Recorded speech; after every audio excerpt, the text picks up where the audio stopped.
Lazar. Hello, everybody. Nailed it. Joined as always by our Barth. That's a fit. That's a match. No risk it, no biscuit. 22. Here is Evan Lazar and Alex Barth. Demario Douglas. I think Yes, is just, you know I'll happily talk about Demario Douglas. So I think it is fair to say that Demario Douglas had a really strong summer last year too. This feels better, though. I think that this Feels a little different. I would agree. These are not fully tackled to the ground type of practices. Yeah. So a jitterbug speed slot receiver is going to be tough to cover in this kind of setting. But when they break out into team drills, the first three receivers on the field have pretty consistently been A.J. Brown, Romeo Dobbs, Demario Douglas. And Pop has been the slot receiver and three receiver sets all summer long. And it's really not waned one way or the other. Catch-22. 22. Do you want to explain yourself? You want to explain It's a yourself? busy as to time of why year. All we're right, 3 at the end of minutes the day, late? we missed 2 Do you minutes. want to? That says 3. It's 11:03. Well, the intro is usually about a minute. So the Okay. intro started 2 minutes later. Fair enough. I was recording a podcast with Phil Perry that will be up. Okay. Patriots Hub Podcast, Good. Sports Hub YouTube channel. Nice that, flex. Thanks for inviting me. It's me and Phil talking ball. Obviously, it ran a little late. So Nice flex. Nice flex. I like Phil Perry. Phil's great. Yeah, Phil's great. I don't really like hyping rival podcasts too much, other than yours. I'll let you do that. Okay. So, but I do. Tom and Phil do a good job. Yeah. On their pod. But listen to this pod first, and then Patriots Unfiltered, and then you can go listen. To that because I had to run here. I did not get a chance to edit and post it, so somebody back at the station is doing it. Thank you, Jake Seymour. So it actually probably won't be up until we're just about done here. So it's going to time out perfectly. Well, you guys have like 17 interns now, so someone's got to be. Jake's not an intern. Jake's not an intern. does digital for us. He busts his ass. He's great. We do a bunch of interns. You guys have a lot of interns. They're all great. Most of them are great. I'll let them figure out who isn't. All right. Enough of that. Enough pleasantries. We have a lot to talk about, Alex. So enough pleasantries here today. It's Evan Lazar. It's Alex Barth. It's Ace Behind the Glass, Catch-22. With you a little bit earlier today than usual. Started an hour earlier. There's some things going on this afternoon. Early and late. Yes, that's true. A ribbon cutting ceremony for the New Balance Athletic Center Officially official. will take place. The football operation has been out of there since, I want to say April, but they are going to officially open the building. All the branding, all the walls, all the paintings, all the insides, the design of it is now done. So that'll be cool. So there'll be a lot of content coming out from Patriots.com with videos and pictures and a lot more detail look at what it looks like on the inside, because I know that we've been a little bit embargoed on taking pictures of the inside. So moved up the show a little bit, but we have a ton to talk about today. Alex and I were both at the joint practice yesterday with the Colts, and there's a preseason game tomorrow night. Yep. Now, Drake May is not going to play, and I would imagine that list would include Drake May, Christian Gonzalez, Milton Williams, A.J. Brown, pretty much all the frontline players that are veterans I doubt will play. But still, we'll talk about players to watch and what we'll be watching for tomorrow night as well. But I want to start with the joint practice, and I have about 10 or so takeaways.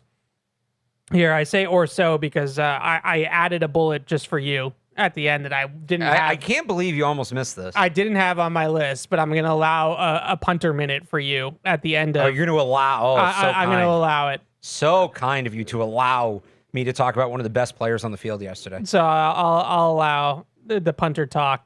I'll give you a minute at the end here of this of our takeaway segment. But I wanted to start with Drake May.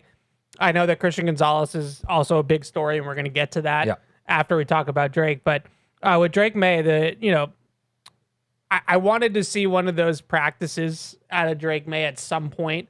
I don't necessarily ride the roller coaster and need every practice to be perfect, right? Like, it's training camp, it's practice. We know who Drake May is. Right. I'm not necessarily going into it thinking that way anymore about a young quarterback where, maybe you're evaluating practice really closely and everything is, Zabruta filmed and overanalyzed and all that kind of stuff. I don't necessarily look at it like that, but they have 3 joint practices yesterday with the Colts and then 2 next week with the Eagles.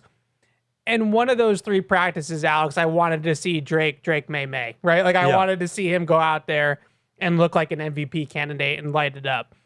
And for 95% of yesterday's practice, I was pretty close to being pants off. Like I was pretty close to being that glowing about how he performed in practice and how the offense performed. I would actually say, and we'll get to this too, the first and second team offense, not just the first stringers, but Tommy DeVito and the second stringers have been lighting it up too. So I was this close. And then we got to the 2 minute, really 1 minute, 1 minute and 12 seconds on the clock at the end of practice, where each side, Daniel Jones got a turn, Drake May got a turn, and he throws the pick at the end of practice.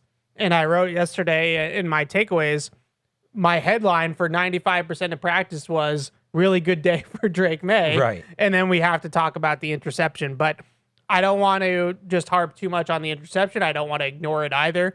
But I thought up until that point, downfield throws to Romeo Doubs, to A.J. Brown, to both tight ends a couple of times early on in practice when they were doing some of the play action stuff. I thought they had the play action passing game really going, where they're hitting seams and crossing routes and things like that to the tight ends off of play action.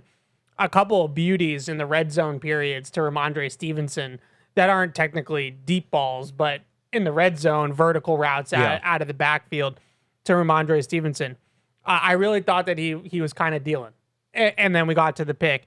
What were your overall impressions of Drake May's day? I know we were texting about this a little bit last night. I think you said you gave it a B+. Was that on the crossover?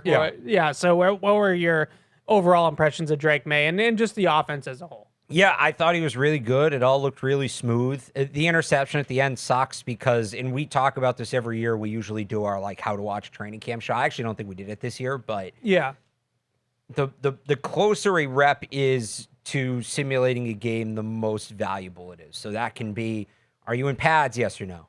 Is it 11 on 11? Yes or no? Is there another team there? Yes or no? Is there music or noise or something? Is the clock running? So you add it all up. That 1 minute drill there is one of the most valuable reps camp. And he ended it with a pick, which sucks because he made some good throws before. And for its worth, I don't hate the idea. I don't think he made a mental mistake. He just underthrew the ball. Yeah. He gets more zip on that. That's a touchdown. It's total pants off. So, I'd be a hypocrite to kind of set these practices up the way I do and those drills up the way I do and not take a little more off. But besides that, he was really good. I thought he spread the ball well. Throw the day to Romeo Doubs up the sideline was a beaut right in the breadbasket. Had another one similar. The one to Ramondre, which is one of the few times he did get pressure. We'll get to the line in a second. It was almost take out the 15 seconds of scrambling, and it was basically the throw he made to Ramondre in the Tennessee game, where just kind of fadeaway shot puts it, right? And it just falls right into Stevenson. So liked a lot. The one play didn't happened to be a rep that holds more weight, so that sucks. But yeah, I thought he had a good day. I think if that's kind of what you're going to get out of him this year, short of that last play, that's a great sign. And part of that was, I thought, and we had talked about this on the last show, what do you make of the offensive line having a really good camp in pass protection? We'll get to the run game, but having a really good camp in pass protection when the Patriots edge rush in front has these questions. The Colts front's good. The Colts have a legit front. And again, maybe 2 or 3 plays where Drake May was pressured, I thought. Yeah. Mostly up the middle. Honestly, the biggest mark I had against the offensive line wasn't even a pressure, because you run 24 plays, you're going to get a couple pressures. You're not expecting them to be perfect. The biggest mark I had against was Elijah Vera Tucker at a false start in the 1 minute that kind of killed the momentum, where it was right before the interception.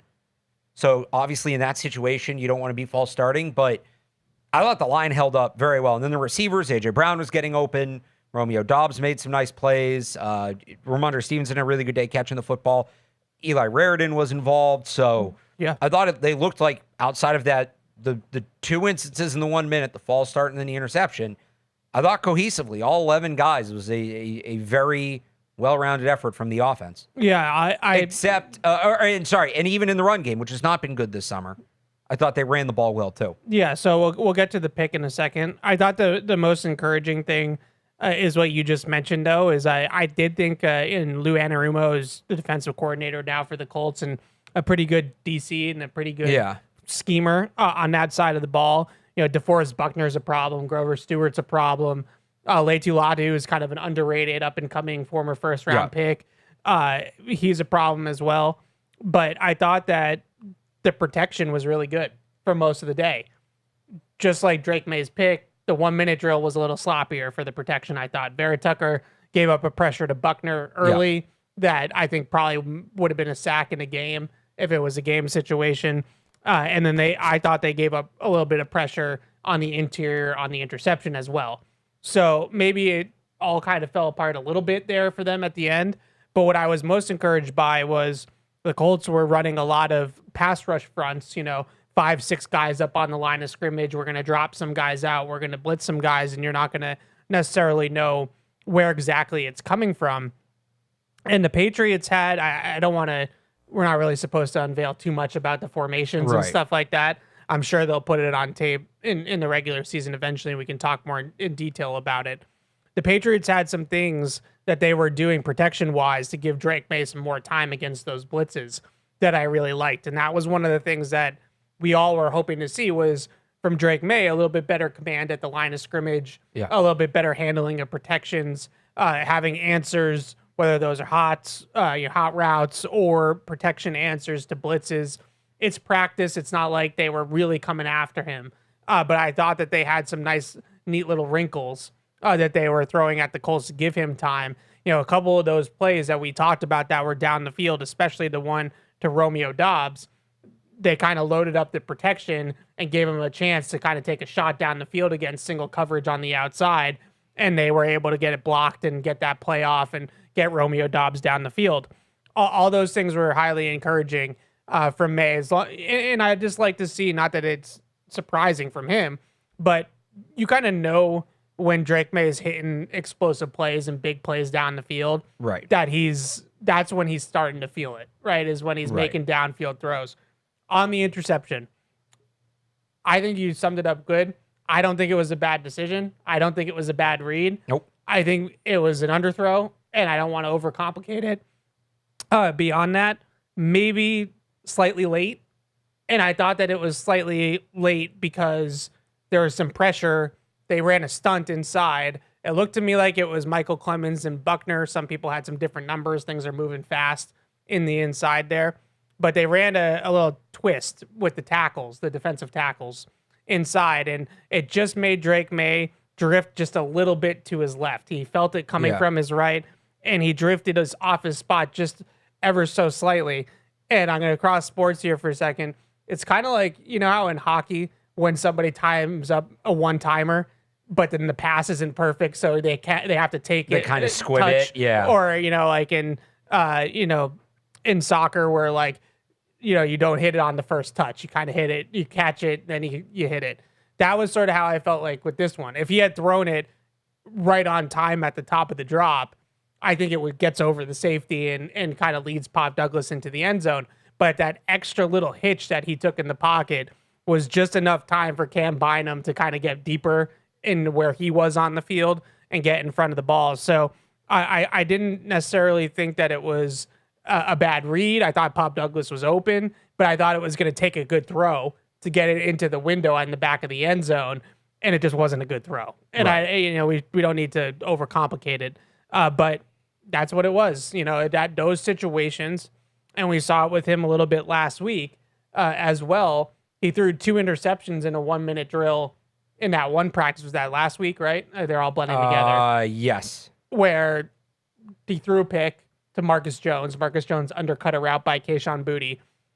Mike Vrabel let them re-rack and take another shot at it, and then he threw a pick to Kevin Byard, right? And those situations are part of it. It's not a game, but raising the stakes as much as you possibly can in the practice to put some pressure on you with a clock and with the coaches to the side, just no hands-on coaching going on or anything. You would like to see next week against Philadelphia him finish the job. Right. And complete those. Anything else on Drake May? I have some other thoughts on the offense, but just on him specifically. No, I think that's it. All right. As I'm dying over here, per usual, at this time of year, the allergies, I don't know what it is. I just get killed every summer. Let's talk about Christian Gonzalez. So he did get hurt. Hurt's a big word. He did get banged up Yep. in practice on Monday. I saw it at the end of practice. I'm sure you did too. He went up to contest the pass with Romeo Doubs. Romeo Doubs caught it. Both guys went to the ground, landed on the ground hard. And Gonzalez was clearly limping and trying to walk it off after the play. Looked extremely minor. Didn't look like it was anything serious. They didn't stop practice or anything like that to attend to him. But he gets a little bit banged up. And then he's not out there on Tuesday against the Colts. And I have to mention it because it happened. Then he posts something on his Instagram, on his social media, cryptic message on social media. Now we're all reading into yesterday's absence is that is start of a hold in, hold out, whatever you want to call it. Where are you at right now with Christian Gonzalez's absence? It's really hard to know. Maybe I'm assuming Mike Vrabel will get asked about it tomorrow after the game, even though he's not going to play in the game. It's still the number one question with the team. And then we'll see if he's out there on Saturday, I guess, when they get back out to practice. So we don't know a lot, but that's what we do know right now is that he got banged up towards the end of Monday's practice, wasn't out there yesterday. So I think this could be three things. And like you said, it's hard to know because we don't have the information. Look, hurt or not, contract or not, I don't think he would play tomorrow, like no matter what. Agreed. If Drake's not playing, I don't think Gonzalez is playing. So that's... I don't think we're learning anything about Christian Gonzalez's status tomorrow, unless he plays, which would be shocking. The only thing that we might learn is that it's the number one question right now to ask in Mike Vrabel's press conference after the game. That's fair. But short of that, Yeah.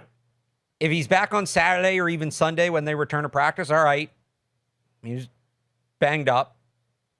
If he's not back, then is it the injury or the contract? And there's the other outcome where, so there were the questions of, all right, Gonzalez, is he going to be out there? How much is he going to participate? Okay, he's fully participating in no pads. What about when the pads come on? Okay, he's fully participating in padded practices. The joint practices are a little bit different. I'm not saying the Colts are going to be malicious or anything because I don't think that was the case. It was actually a very clean practice yesterday. There's one little kerfluffle, whatever you want to call it. But, skirmish, yep. I mean, I think who are the Niners with? The Broncos? Did they get after I think they had 4 fights in the first 10 minutes. Jeez. So, I'm not putting the Colts on anything. There's just a natural element of when you face another team, you're going to go a little bit harder, and you maybe don't have that element of you're going to hold up a little bit to protect your teammates and that sort of thing. So does Gonzalez look at the joint practices and say, look, I'm going to go out here, I'm going to compete, I'm going to practice what I need to practice, but it's not as controlled of an environment. I'm going to take a step back in these. If he returns and then doesn't practice against the Eagles, that would be very notable. If he doesn't return at all, well, now, does he have an injury that we have to worry about for the start of the season? Because that would be relevant too. I think some people saw Greg Bedard's report yesterday that he's banged up and that's why he missed practice. Yeah. As almost kind of a relief, like, all right, he's not starting a holdout. Well, you don't want to be hurt either. Like, that's not good. Yeah. But and then there's I don't think that if it's an injury, I think it's very minor. Okay. Just based off of how and it could be a little bit of both. It could be, look, could I go out there today? Maybe. But I'm not going to risk it without a contract and that kind of thing. So, like you said, it's really hard to know right now, but it'll be really interesting to see how he handles the next week. So that was my read on it, and this is just my opinion strictly, but it felt to me like it's a little bit of column A and a little bit of column B in that if he's 100% healthy, he's going to practice.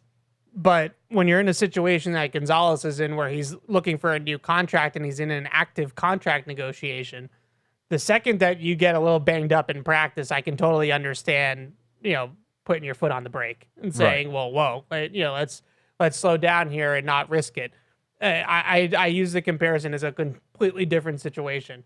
But last year, the Celtics were totally fine with Jason Tatum playing until his calf started to flare up.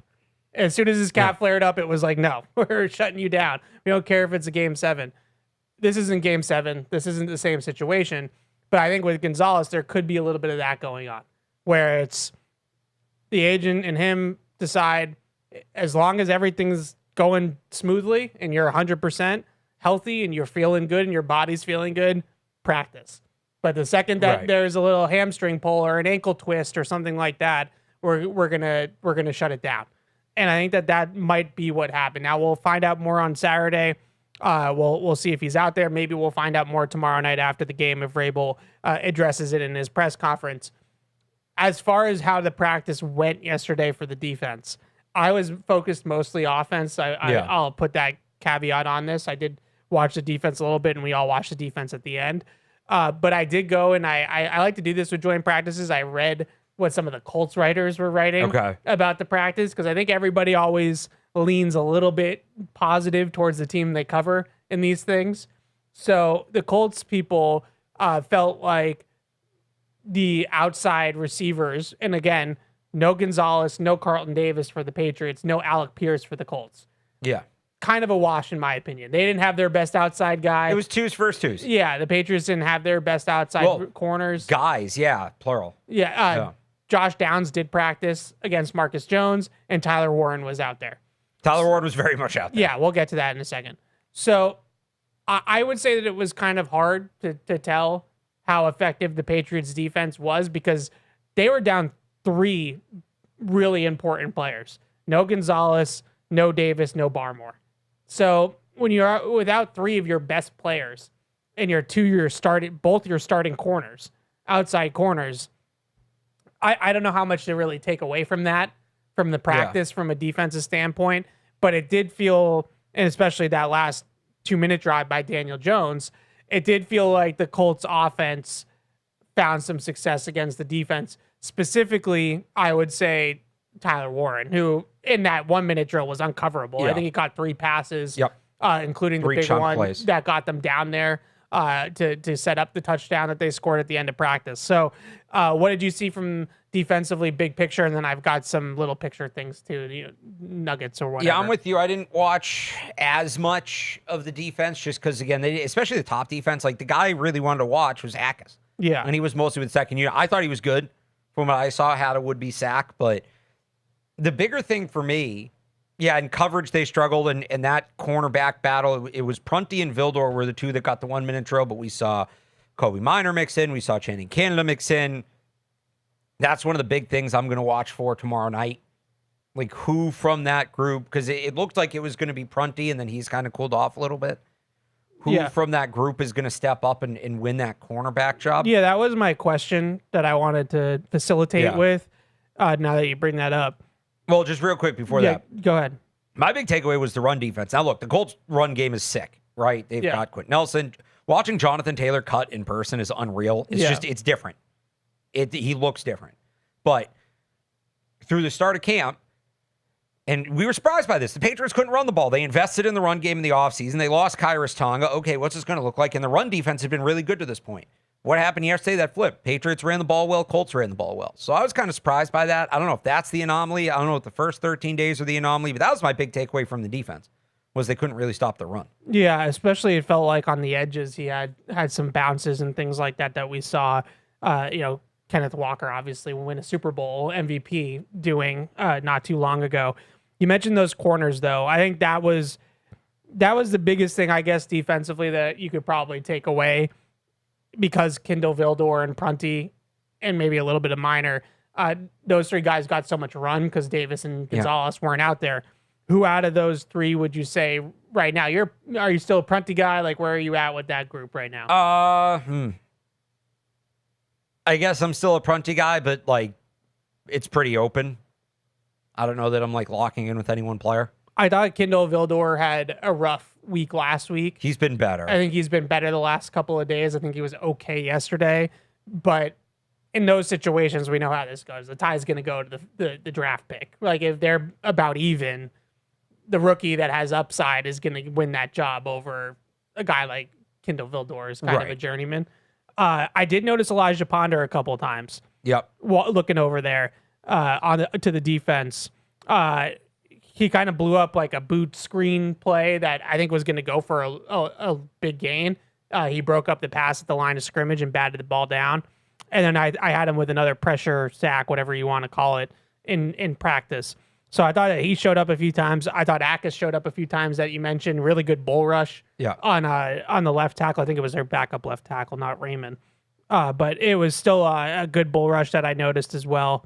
A couple more things on the defense, and then we'll go back over to the offense. Tyler Warren tore him apart. It seemed like all day. The 1 minute drill was, it showcased on the big stage at the end there.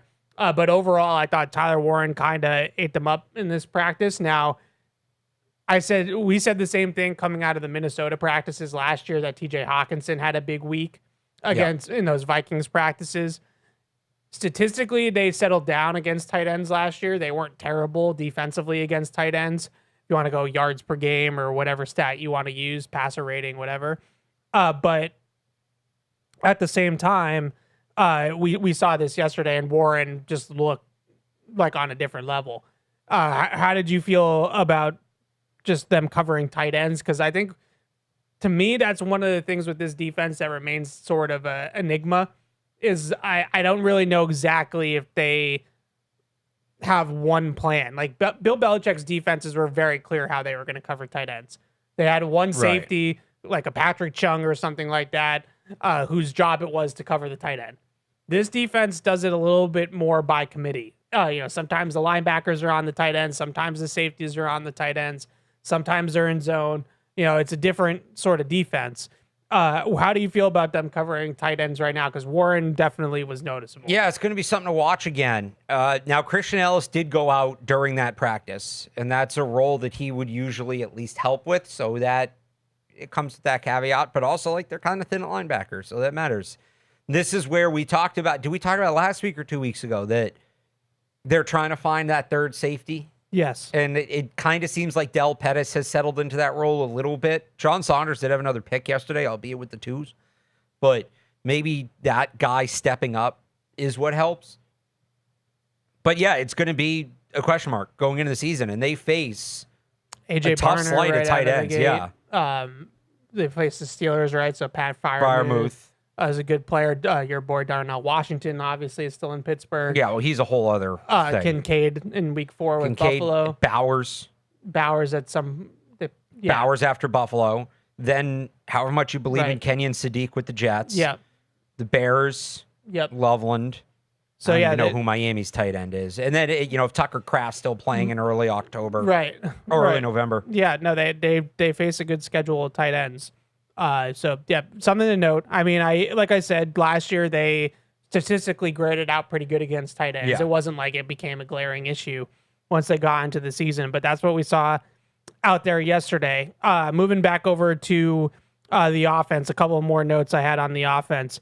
How encouraged are you, or do you share in my encouragement of the progress that Romeo Doubs is making? Because I think every day Romeo Doubs looks a little bit better and a little bit more confident out there. It's been a little herky-jerky, like slow start to camp. Then he had a couple good days. Then he kind of got quiet for a couple days. Then he was away for a personal reason, came back, was quiet. Now he's had 2 good practices again. So it's not, progress isn't linear sometimes. Like A.J. Brown's just been like straight line, Y equals MX plus B or whatever it is, like straight up.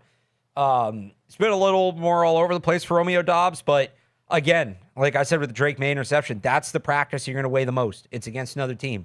It was one of his better practices of the summer.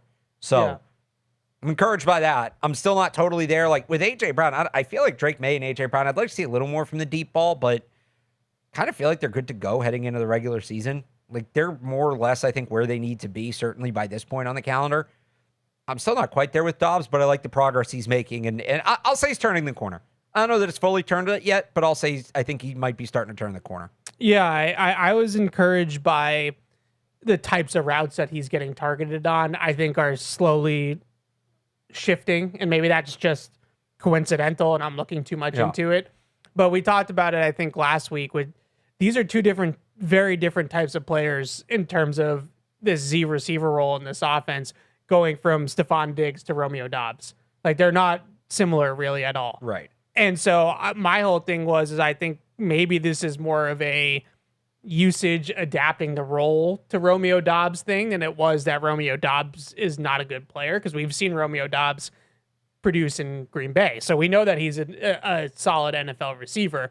Right. I think that this is maybe Drake May, Josh McDaniels, and Romeo Doubs figuring out each other and figuring out how to use each other. I think in the last couple of practices, we've seen a lot more catch point stuff from Romeo Doubs. We've seen stuff further down the field than maybe where Diggs was playing and the areas that Diggs was playing in last year.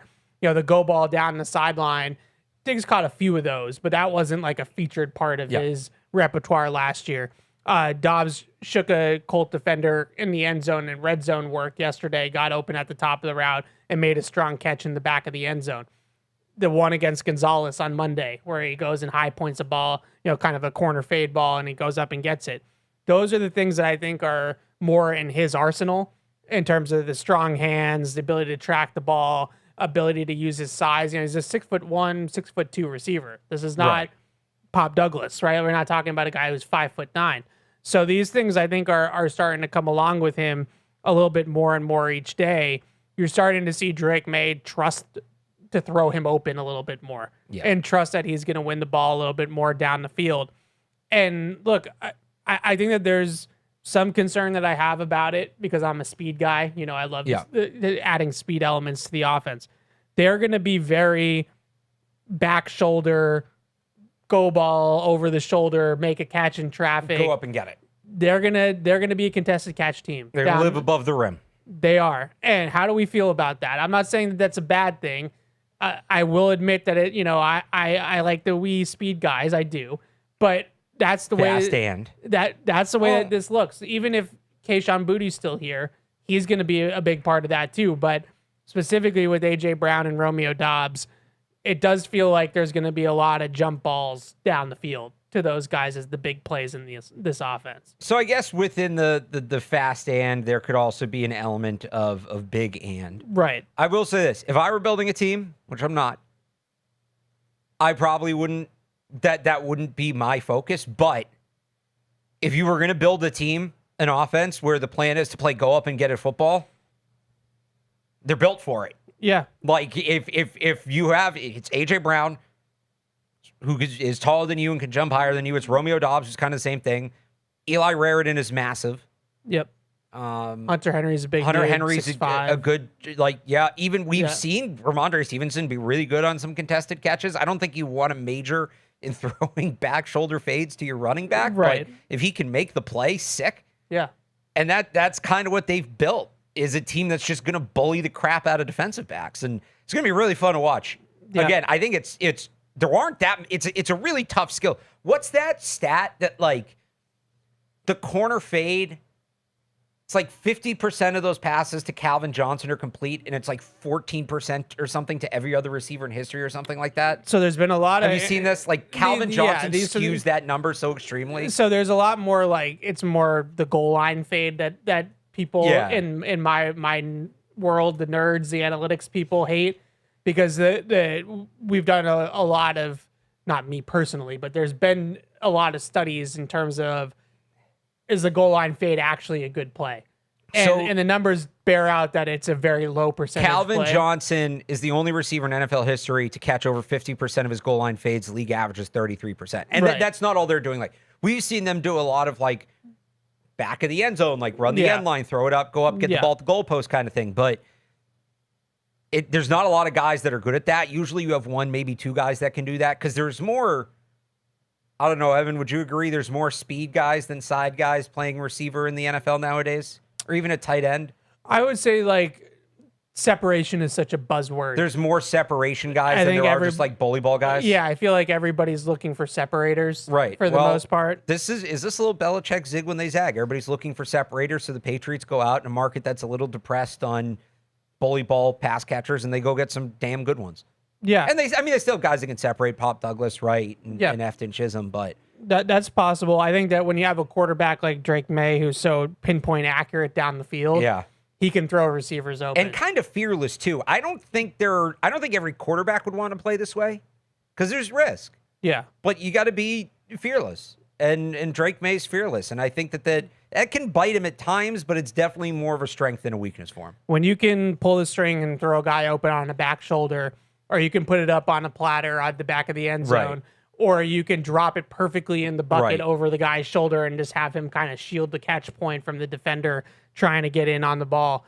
Rip it between two defenders. When you have guys like a quarterback like that can do that, then these types of receivers that can win the football down the field when it's in the air can be advantageous. The speed guys can be advantageous for a deep ball thrower too. Right. But I think that's Drake May has talked a little bit about being more accustomed to throwing to bigger guys. He's talked about, joked about it probably a little bit more than it being real, but that he used to throw to his brothers in the backyard. All the May brothers are like 6'5", right? They're all giants. So he kind of feels maybe a little bit more comfort, I think, in throwing to bigger bodies, guys with larger catch radiuses. You don't have to be as accurate because they can erase accuracy, right? Like they can go outside their frame and they can catch a ball that's a little bit inaccurate or a little bit high or something like that. So there's all that element of it too.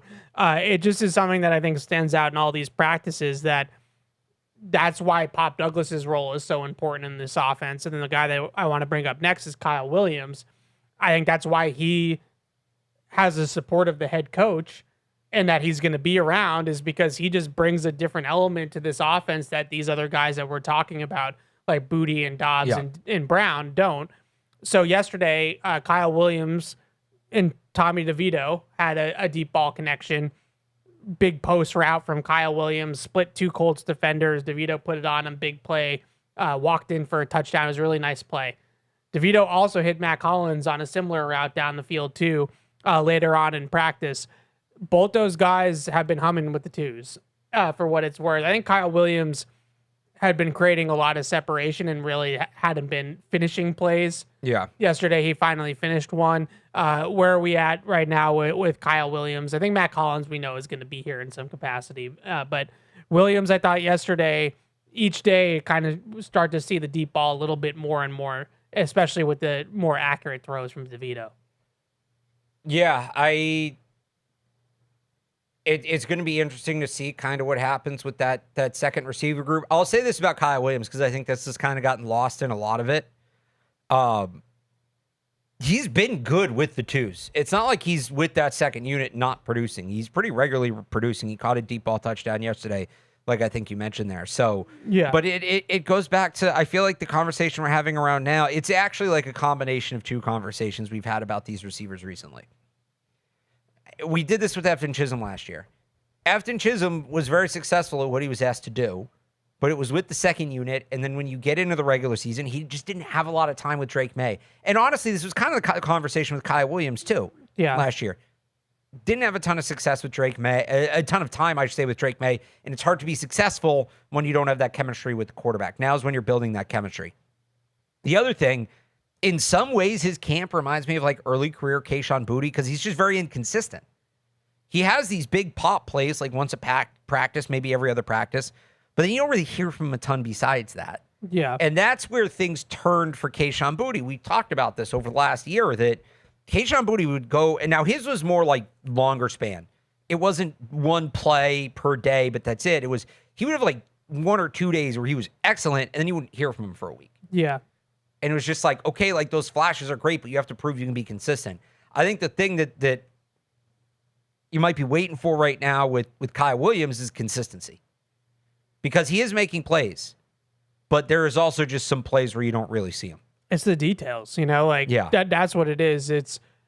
We know he's fast, and I actually think he's a pretty good separator. And I think that shows up in practice almost every single day. You see him getting open. But for whatever reason, and I don't want to put all of it on Kyle Williams because I think sometimes, at least over recent practices, I don't think that he's gotten the best ball from the quarterback sometimes. It's a ball that's underthrown or whatever. But there's just these little minutiae and these little details that I think are preventing the rest of his game from coming along. Is he always in the right spots? Is he always, getting finishing at the catch point and having strong hands and finishing through contact and those types of things? Those are the elements that take you from just being a vertical route runner and a go ball specialist to having a more complete repertoire where you can play more and do more things. But the separation is there when he plays. He just needs to kind of get over the hump. The Boutte comparison is not bad. They're different in how they win, but Boutte was similar where you could see that Boutte could win the ball down the field, but it was kind of like, what else is he going to do consistently well to blossom into a starting receiver? Kyle Williams we can see that he has speed and we see that he can separate down the field, but can he add first and second level routes to his repertoire, details, being in the right places, things like that would allow him to have a bigger role in the offense that isn't just, we just like this matchup because it's a slower corner on the outside versus our fast guy, and one time on a Sunday we're going to throw one up and see if he can catch it. Right. Like that's kind of where we're at right now. It is what it was last year. If they have a specific game plan that they go into a game with and they say, this corner ran a 4.6 and our guy runs a 4.4, so just once let's test it, right? Let's put Kyle Williams out there and see if he can run by the guy.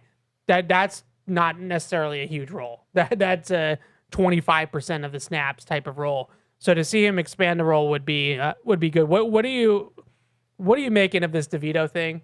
Obviously, there's no quarterback competition. We're not getting silly, but he's been really, really good. Like, you have to call it for what it is. The downfield aggressiveness and the accuracy down the field on the deep ball has been impressive. Like, that's been an explosive second team offense. I'm kind of excited to watch it tomorrow night. I feel like for preseason, that's, let's see if it translates into a game setting. I would say this does one of the things that helps is that they have such deep receiver room. So it's not like DeVito, when they get to the second team, DeVito's playing with Chisholm, Williams, and Hollins, like three guys that we think are NFL players. So it's not like he's playing with UDFAs and the scraps. He's playing with guys that might be on this team and probably should be on the team in some capacity. Even at tight end, like he's getting a lot of Eli Raritan at tight end. There's another guy that is blossoming and showing that he might be an NFL player. So he's kind of benefiting from the depth that they have at pass catcher, because a lot of backup quarterbacks get on the field and they're playing with guys that aren't really NFL players. DeVito's playing with guys that are NFL receivers, and he's shown out. He's been great, I think, all summer. Yeah, honestly. He really had. Now, some of it, you mentioned he's with the top receivers. He's also essentially going against the third string corners. Yeah. Because they've been without their top guys. But no, he's been slinging it. He really has. And I'm really excited to watch him tomorrow night. I don't think you want him to start multiple games, but if he has to spot start a game for you, like he feel looks pretty good comfortable. about it Yeah, right he now. looks pretty comfortable. So I've enjoyed watching him. It's been fun. I think it's going to be really fun tomorrow night. But we'll see. Like, again, you hope you don't have to see him in any meaningful games. Is it fair to say that they've upgraded that quarterback room? Which I know is funny because Drake May is still the starter, but I feel like DeVito is better than Joshua Dobbs. Yeah, and Morton's been good. And Morton's been definitely better than Ben Woolridge. Not that was a high Right. bar, but those two guys behind May is better than what they had last year. Yeah, no, I think that's fair. And I really been the way you put it about the spot starting. Look at, and I know they didn't go super deep in the playoffs, but where would the 49ers season have gone if Mac Jones wasn't serviceable as a backup to Purdy? Right. They would not have made the playoffs last year. Kyle Shanahan needed Mac Jones. They wouldn't have made the playoffs last year. We're not going to get into a Kyle Shanahan thing. They wouldn't have made the playoffs last year if Mac Jones hadn't come in and played decent and gotten them some wins when Purdy was hurt. That's all you can ask for from your backup quarterback. If the backup quarterback has to play the whole season because the quarterback, it's Tom Brady in 2008, then you're screwed. Right. We all know that. The season's porked. But if Drake May misses a game or two, you at least feel like Josh McDaniels could put together a game plan with DeVito, with those receivers, that they could be functional offensively. So it's encouraging to have that, security with the backup quarterback. A couple more things, and then we'll take a quick break, and we'll talk about the game on Thursday night after the break. I just want to talk a little bit about Will Campbell and the offensive line. Yeah. Before I give you your punter minute. I don't know who. I'm not arguing with anybody in particular. This could be a total straw man. But I just want to make it clear that there is no competition going on right now between Will Campbell and Caleb Lomu. Like, Will Campbell has been the best left tackle the Patriots have in training camp, very clearly. Yeah. And I would actually say that the competition I was going to say, there's a competition. The competition for Caleb Lomu right now is with Marcus Bryant. Right, for the top swing tackle. Yeah, Will Campbell's been really, really good. I'm not trying to kill the kid with Caleb Lomu. Maybe this is a little bit of confirmation bias on my part too. But ultimately, I don't want to hear any more about Will Campbell's being on the hot seat at left tackle. Maybe we get into the season and he doesn't translate this camp into good regular season play, and we get there eventually with Will Campbell. But right now, he's looked far and away to be their best left tackle on the roster. And Caleb Lomu, I think, needs to worry more about Marcus Bryant than he does about pushing Will Campbell at this point. Yesterday, it was a little bit more Lomu in the joint practices. You put a little bit more stock in those and how the coaching staff, things are panning out. Clearly, Caleb Lomu as a first-round pick, they have way more invested than Marcus Bryant as a seventh-round pick last year. So in any event, Caleb Lomu is eventually going to surpass Marcus Bryant. That's just going to happen. He's more talented, and they have more invested in him. But right now, that's a much, much closer competition for the swing tackle job between Lomu and Bryant than it is between Lomu and Campbell. Yeah.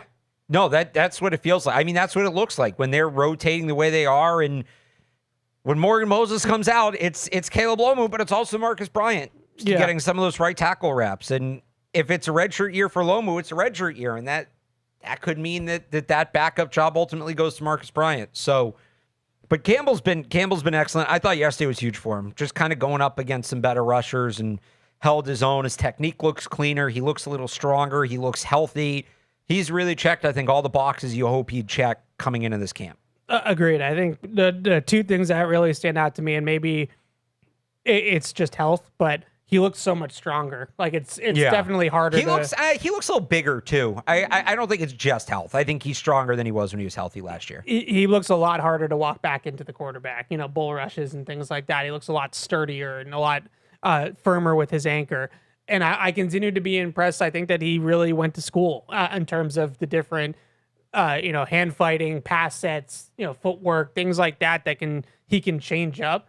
I think if he gets too predictable like he did at the end of last year with the vertical setting, that's going to be problematic for him because of his limitations physically. Yeah. So he's going to have to really be like a craftsman. He's going to have to be one of those high IQ kind of players.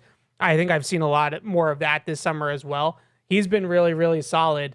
And like I said, I think the Lomu Bryant thing is interesting. There's no doubt that Lomu's more talented and the more athletic lineman.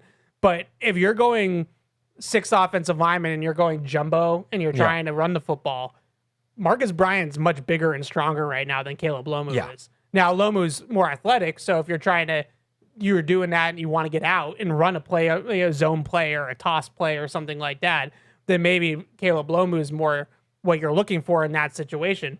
But if it's like 4th and 1 on the goal line and you're just trying to knock bowling pins over and just, punch the ball into the end zone, Marcus Bryant is a big dude. Like that's definitely a noticeable trait of his.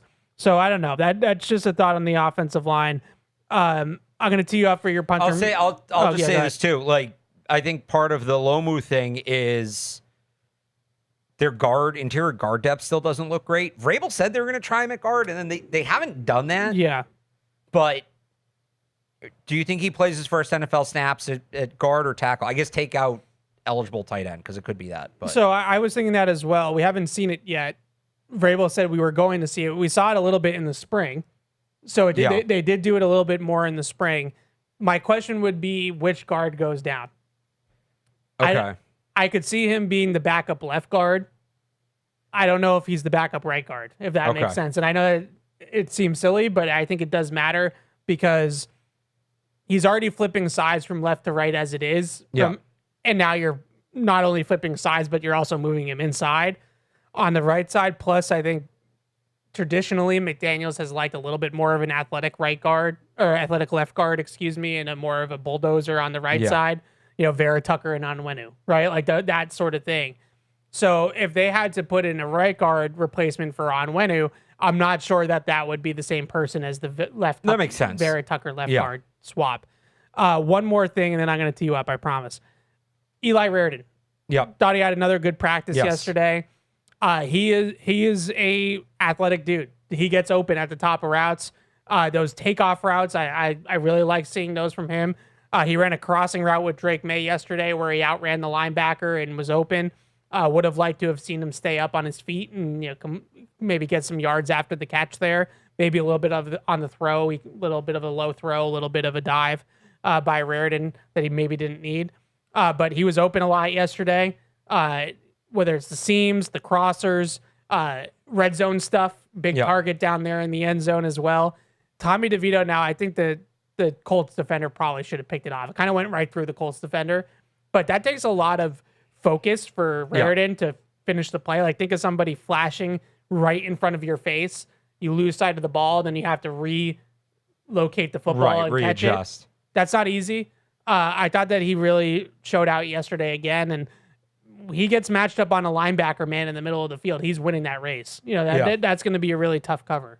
Yeah, he continues to have a really strong summer. And again, the run blocking is going to be what puts the full picture together. And we haven't seen him in those situations a ton, which maybe tells about how they plan to use him. Now, Tanner Arkin obviously is a good blocker, but you don't want to be predictable by which tight ends on the field. But no, Raritan's had a really good summer. And I thought yesterday against another NFL team continued that.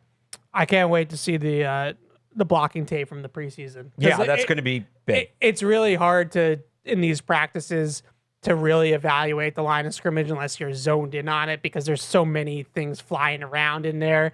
Like you just see color and you don't necessarily know, who was at fault all the time and things like that. So getting some actual game tape from the preseason of Raritan blocking will be a lot more telling for people like us than watching practice live and trying to diagnose it in real time. All right, here's your punter minute.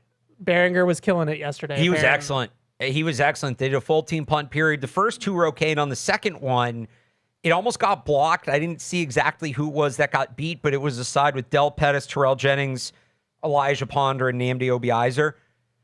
But after that, he started, and they're doing full field. He started kicking the crap out of the ball. I'm talking like 5.2 plus second hang times. He's covering 60, 70 yards. It's getting hot in here talking angling about the ball, times. pinning returners to the sideline. And something that's cool about joint practices for everything is you get to see like side by side, hey, is this impressive or is this kind of what everybody does? And not a great period for Rigoberto Sanchez, who's one of the better punters in the NFL.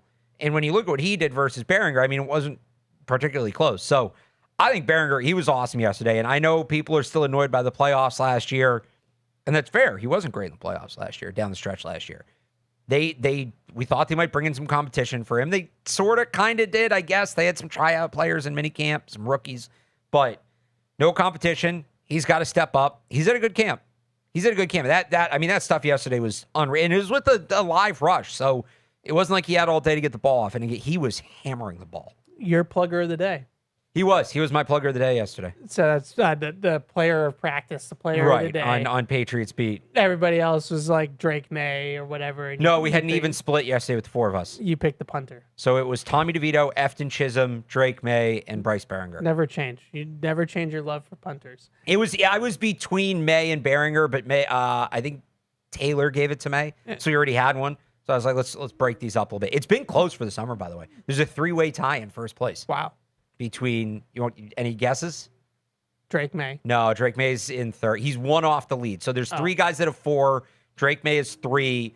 Dobbs, Chisholm, and again, this is somebody else have 2. Player of practice. Unofficially, player of day. Practice, yeah. I would say. And we do mostly 2 per day because I do one and Brian Hines does one. Okay, so you said Gonzalez isn't it? Nope, Gonzalez is 1. Gonzalez is one of the guys that has 4. Gonzalez is my second guess.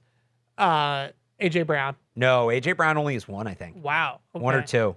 This is interesting because you guys go deep. Like you guys are picking. They're really not. You picked the punter. You go deep. No, they're really not super. There's some deep cuts in total. We've already had more players win 1 this year than we did all of last year. So I got Gonzo. Who are so the Gonzo's other? 1. Kayshawn Booty, because he had 4 within like the first 2 days. He hasn't had one since. Of camp. And Pop Douglas. Yeah, he's been really good too. He had 3 in one day because the crossover days, Mike and Taylor do it too, so that helped. But those 3, and then Drake's right there knocking on the door. Yeah, Pop's been really good, and he was good again yesterday. Yeah. All right, so that was practice yesterday. We'll take your calls and emails after the break. We have to do a Catch-22 victory lap, and I'm going to enjoy, and you're just going to have to humor us and let us do it. And then we're also going to talk about the preseason game tomorrow night.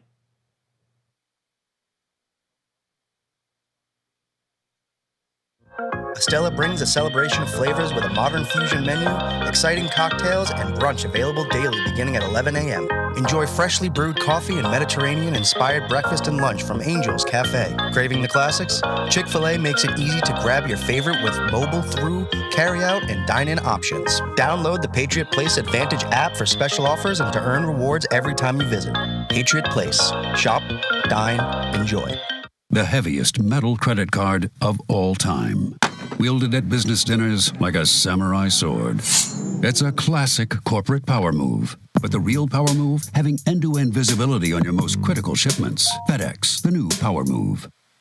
Whether you're in the game or betting on the game, you'll need a game plan. DraftKings Sportsbook, the official sports betting partner of the New England Patriots, provides you with everything you need to build your personal betting game plan so you can get in on all the action while practicing safe bets.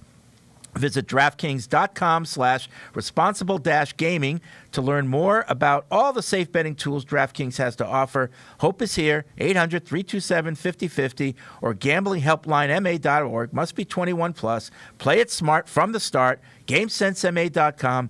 Physically present in Massachusetts. See DraftKings.com/responsible-gaming for details and state-specific responsible gambling resources. There's enough needless nonsense in the world already. Your phone plan shouldn't add to it. Verizon's new Simplicity plan cuts down on the nonsense in your life. Now there's just one plan, one price. $30 a line per month, even for a single line. And everyone gets our best 5G network. It's a phone plan designed to do exactly what a phone plan is supposed to do. Isn't that a lot simpler? Switch today at Verizon.com or at your nearest store. For new customers, $30 per line includes auto pay and switch discount. Additional taxes, fees, and terms apply. Unlimited data is restricted to on-device smartphone usage. Domestic data roaming at 2G speeds. If you're gonna play the game, boy, you gotta learn to play it right. DraftKings is all about responsible gaming. It's more fun when it's for fun. So play responsibly. DraftKings, the crown is yours. Gambling problem? Call 1-800-GAMBLER. 21 plus. Age and eligibility varies by jurisdiction. Welcome to the most powerful kind of cancer care. One team unites two of the nation's best hospitals. One team saves more lives every year. Our team. We're one against cancer. Mass General Brigham. Catch-22. Catch-22.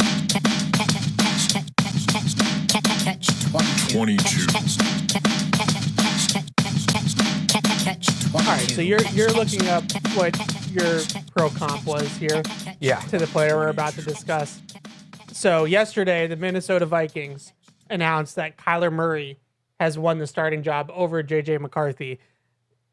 Before the first preseason game, they've already called it. They've already seen enough of Kyler Murray and J.J. McCarthy in training camp to call it the starting job Kyler Murray's. We're on the right side of history on this one, Alex, on this show. And we're going to pat ourselves on the back here for a second. I don't care if you're going to blah us for doing that.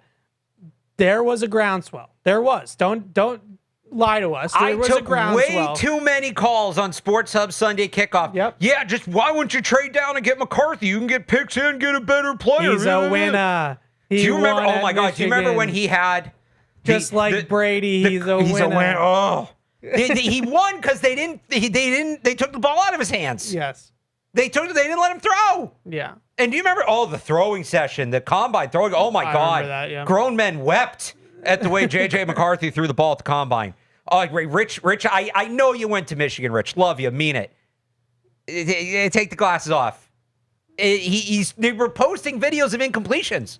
And they're like, well, the fans are screaming for him. They're screaming because they think they're going to get hit. They're 5 rows up. They're in the splash zone. It was madness. It was mad. It drove me nuts, that whole process. We had real people call into this show, call into other shows that you were on. People talk about taking J.J. McCarthy over Drake May. You just hate Michigan. Why are you a hater? There's real people that had that take. You just stop hating Michigan, man. We're betting you. We didn't cheat, man.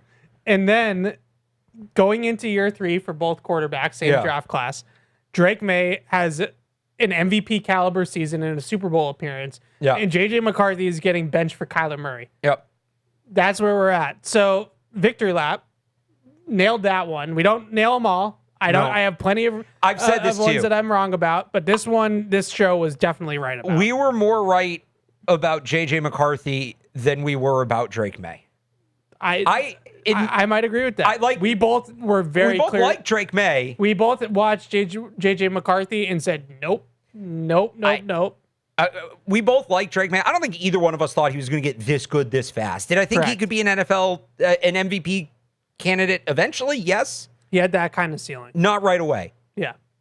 J.J. McCarthy, I remember I said at the time, and I have it here, I can read it, but to sum it up, he's going to end up a product of whatever system he gets put in. And if he goes somewhere that is a good coach and a good talent around him and he can have a year or two to develop, he'll be fine. If he goes somewhere he has to play right away, it'll be a problem. He had a good setup in Minnesota. I actually thought he was going to be okay in Minnesota. Just based, I think O'Connell's a good coach. Yeah, good they have a play good caller. line. Justin Jefferson. The injury probably didn't help, but he needed more time. They didn't give it to him. They should have kept Sam Darnold and waited. But they had to play him because he's a first-round pick, but he should never have been a first-round pick.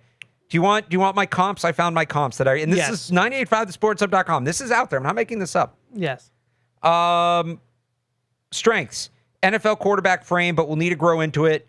Athleticism should allow him to be a factor with his legs. Throws well on the run, can throw from multiple arm angles.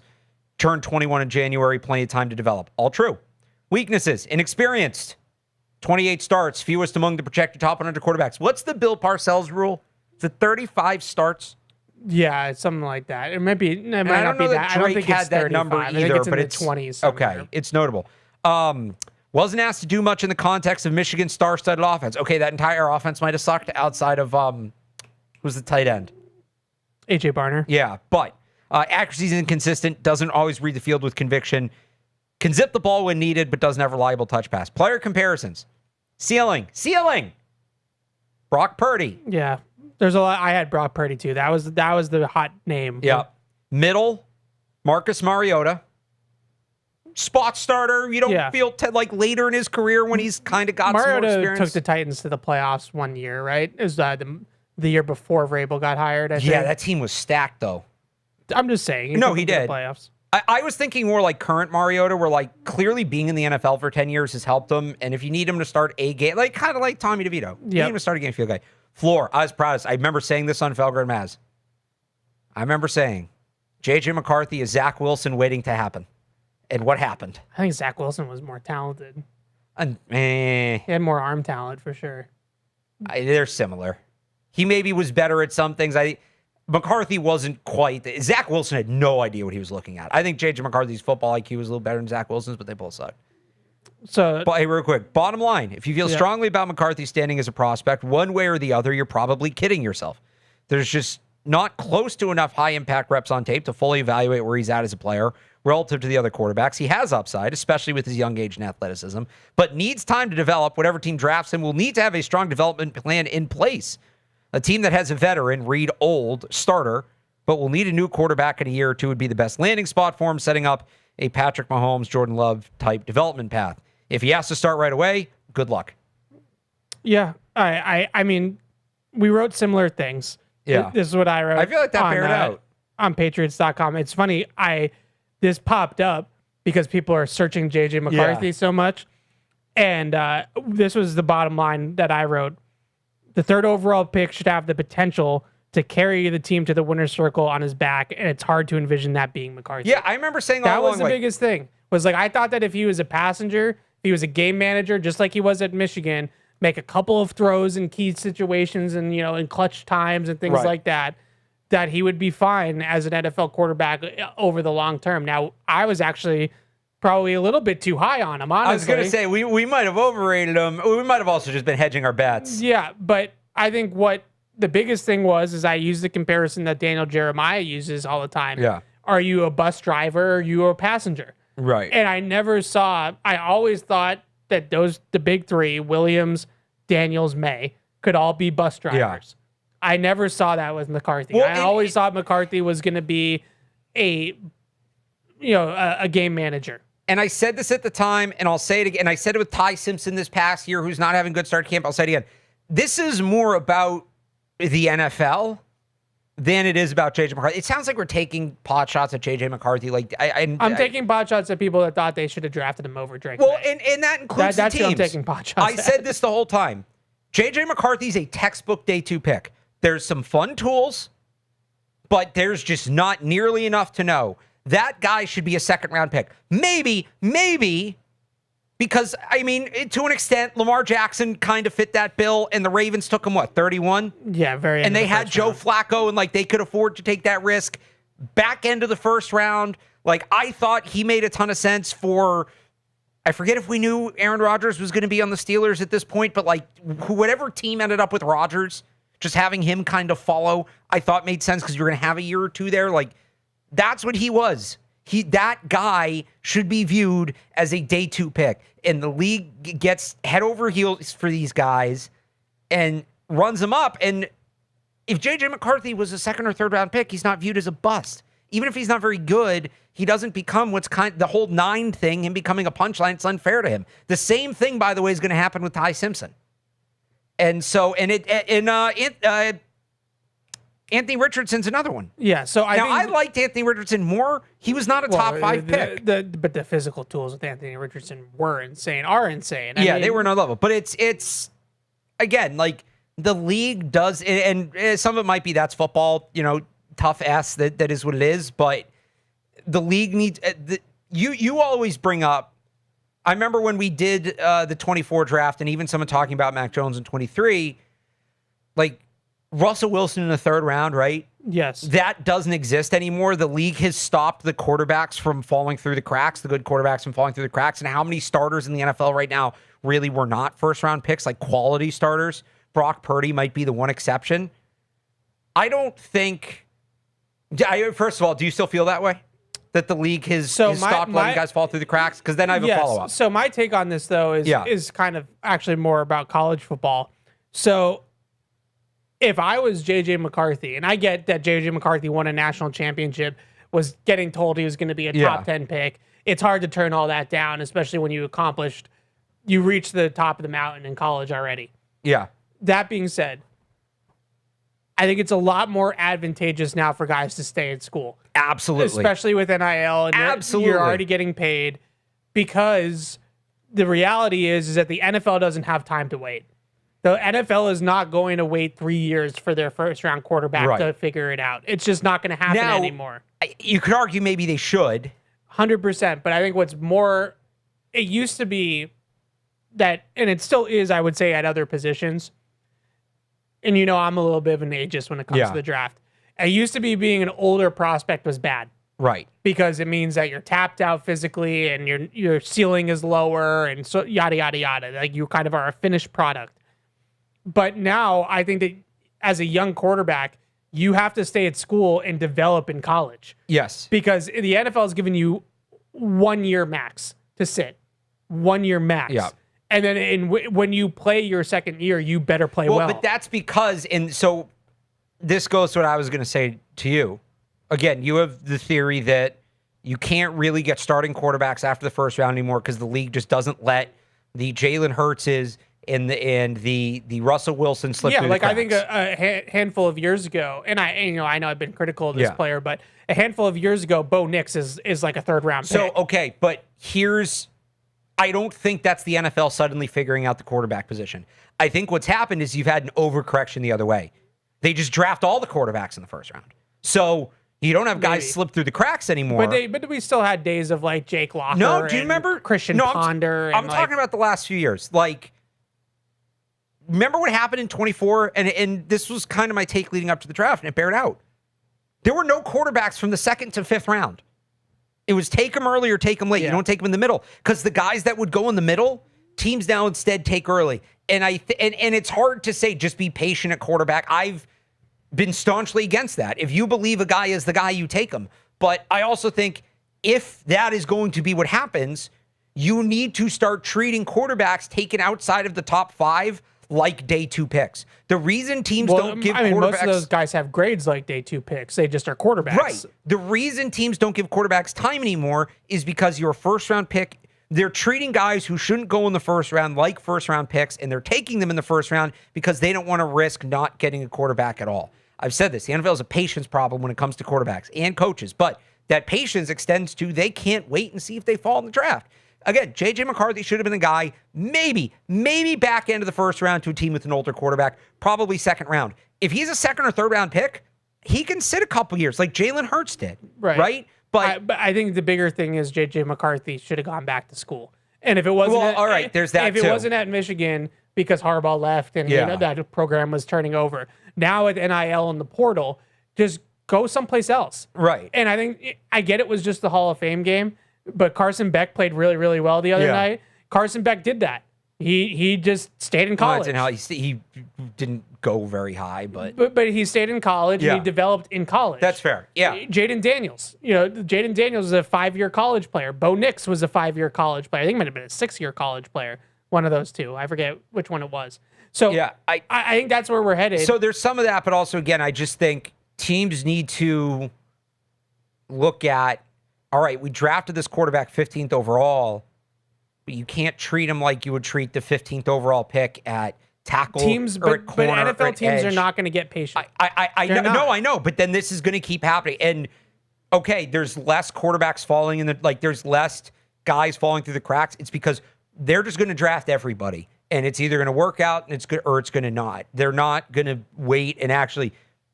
Teams went from, well, I don't want to risk a bust pick, so I'm going to be patient on taking a quarterback, and maybe a good player falls, but at least I don't blow it, to, oh, there's a quarterback on the board? Yeah, I'll take him, and we'll see what happens. And he might be a bust, but we're going to take him like a first-round pick. Kind of been like that. Not like it has the last few years. Like, I just named a bunch of them. Like, I know Jake Locker's always the poster child for this, but, like, Jake Locker, Christian Ponder, like all those quarterbacks when we were growing up. Here's the difference. But here's the difference.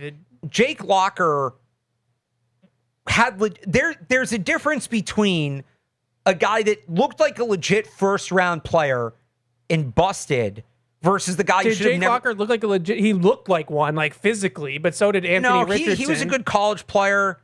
I mean, J.J. McCarthy was a decent college player. But he wasn't. That was the whole point. He wasn't. He literally won a national championship. Doing nothing. Okay, Blake Corum won a national championship. Okay, but he's still...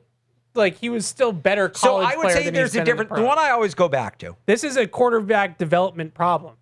Like, this is not a drafting problem. The league does not have time. It's a little bit of where you draft a guy impacts his development timeline, and they're not giving these guys the proper development timeline. Because they're not ever going to. So that's fair. But then you either need one of two things has to change. You either need to change where you draft these guys, or you need to change the development timeline. And if you're not going to change either, then most quarterback draft picks are going to continue to bust. The one I go back to, though, and here's where the difference is. And thank goodness we weren't covering the draft then, because I would have had some horrible takes. I don't know how much you've watched Jamarcus Russell at LSU. He was unreal. You take that guy first overall, but his 10 times out of 10. But his issues were off the field. But this is what I'm saying. There's a difference between this guy was drafted in the first round. He didn't pan out because of something versus this guy should have never gone in the first round in the first place. And I feel like in the last 5 or so years, maybe Jake Locker's like 15 years ago now. And that was a long time ago. We're getting old. It felt like for a long time, the majority of quarterback busts were, I understand why this guy went in the first round, but X happened and he sucked. Right? In the last 5 or so years, maybe it's closer to 10, but I feel like the trend has shifted towards, oh, this guy should have never been a first-round pick, and it's not a surprise that he was a bust. And I don't think that's a good trend for the NFL. I would just say, I think we're saying different things the same way. If I was a quarterback in college right now, I would take agency of my own development. Yeah. And I would understand that once I get to the league, I better be ready to play. So I think... And play well, because I think there's going to be fewer and fewer Caleb Williamses and Drake Mays. So you're campaigning for... I'm campaigning... I would, especially now that you can get paid in college... Yeah. I would sell a quarterback that is the J.J. McCarthy that isn't quite ready but has some tools and maybe has some potential. Yeah. Stay in school. So if you have to transfer to go to a different program, do it. But stay in school. Who's Indiana's quarterback now that's replacing Mendoza? This is your sport. I like him too. He's a good player. Yeah, he was someplace else before and he transferred and now he's taking over from Mendoza. Josh Hoover, TCU, yeah. TCU kid. Really talented kid. Has a good arm, has NFL caliber traits, but he's not ready, so he's transferring. Here's the problem with that is I think it's even in the NIL era, it's really hard at any position when a kid sees he's going to be a first-round pick to tell him to go back to school. Now, Hoover was going to be like a third-round pick. Carson Beck was going to be a third-round pick. I think for those guys, it's easy, and I think most of those guys are doing it. I think that's part of the reason the middle class of quarterbacks doesn't exist anymore, because if you're going to be a third-round pick at quarterback, a lot of those guys are going back to school. They should. So I think some guys are doing that. What's tough is when the league needs a quarterback in the first round and you're just the guy by default, even if you're not a first round talent, then it becomes a lot harder to say, all right, you're a third round talent, but you're probably going to go in the first. It's really hard to tell that kid to go back to school because what if he keeps playing a third round talent and the next year there's more quarterbacks? I understand That's it's the really kid you worry hard. about. Now, I will say to your point, and I say it's hard to do, Dante Moore. Dante Moore was going to be a second quarterback off the board. Nobody knows exactly why he went back to school. My theory, he didn't want to play for the Jets. Yeah. He knew what was going to happen. And what you might see guys do, it might not necessarily be about I'm not ready. You might see guys take the approach of the teams that realistically are going to pick me aren't ready for me. I don't trust these teams at the top of the draft to develop me. I'm going to go back to school and hope next year, and now the Jets didn't, but if you didn't trust the Raiders, right?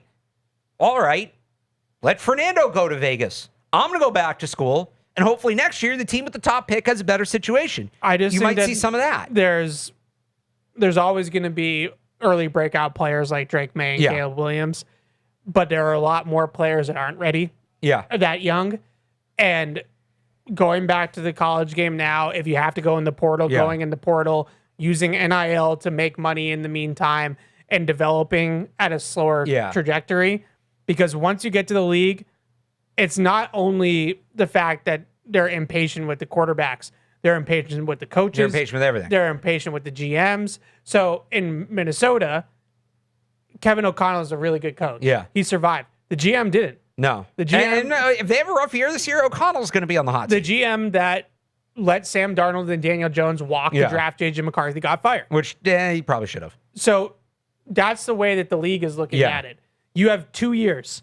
Maybe you sit the first year and you play the second. Maybe you sit halfway through the first year and play, a year and a half. But you have 2 years to prove to the NFL that you're an NFL starting quarterback. And if you don't do it in that window, it's over. I think for the guys that are projected to go on day 2 or even day 3, like some of the guys that went on day 3 this year were probably not draftable players in most years. I just feel like it's really hard to do, but you have to look at the bigger picture. It's 2 years in the league by going younger and going at 22 or 21. You have 2 years in the league and flame out, or you can continue to develop in college and maybe have a 10-year NFL career. It's just really hard when you have somebody like Anthony Richardson. He's a perfect example of a guy that should have stayed. But even if he knows he's not ready, hey man, teams think you're ready. There are teams that will take you in the top 5. We just watched the Colts practice yesterday. He's their third string quarterback. But he didn't know that. He doesn't know he's going to be. He doesn't think he's going to be third string. Okay, but that's a perfect example of a guy that had like 1 season worth of starts, was raw, needed development. Now that you get paid in college, teams are telling them for so many of them, it's just about the pick. It's not about the long-term career. And I guess you're saying that mentality needs to change. If you're a top 5 pick, going back to college can only hurt you. In theory, terms of that. But that's what the focus is. I would just try to stress it, the bigger picture. What is a bigger loss to a player? You're unsure of yourself, but you have a chance to go top 10. You either go to the league and bust, but hey, you were a top 10 pick. And by the way, if you're a top 10 pick, you get to hang around. Anthony Richardson's career is not over. He's going to go somewhere and be a backup, and then he'll probably go somewhere else and be a backup, and then he'll probably go somewhere else. Get claimed on waivers. He'll try to do, ideally, the Baker Mayfield thing, but if not, even the Geno Smith thing.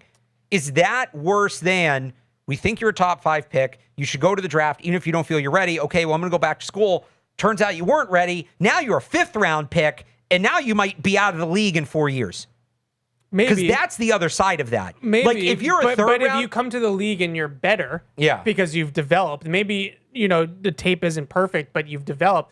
It's just the Hall of Fame game. But what if Carson Beck actually took that time and made good use of it and is now going to be a better player in the NFL than he would have? I think a lot of guys are going to tell themselves they can get better in the league. You can't. That's what I'm trying to tell you. So look, the practice time doesn't exist.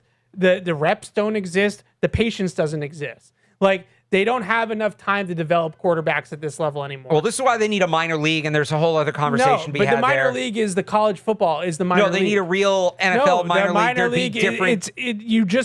Your sport just started paying athletes.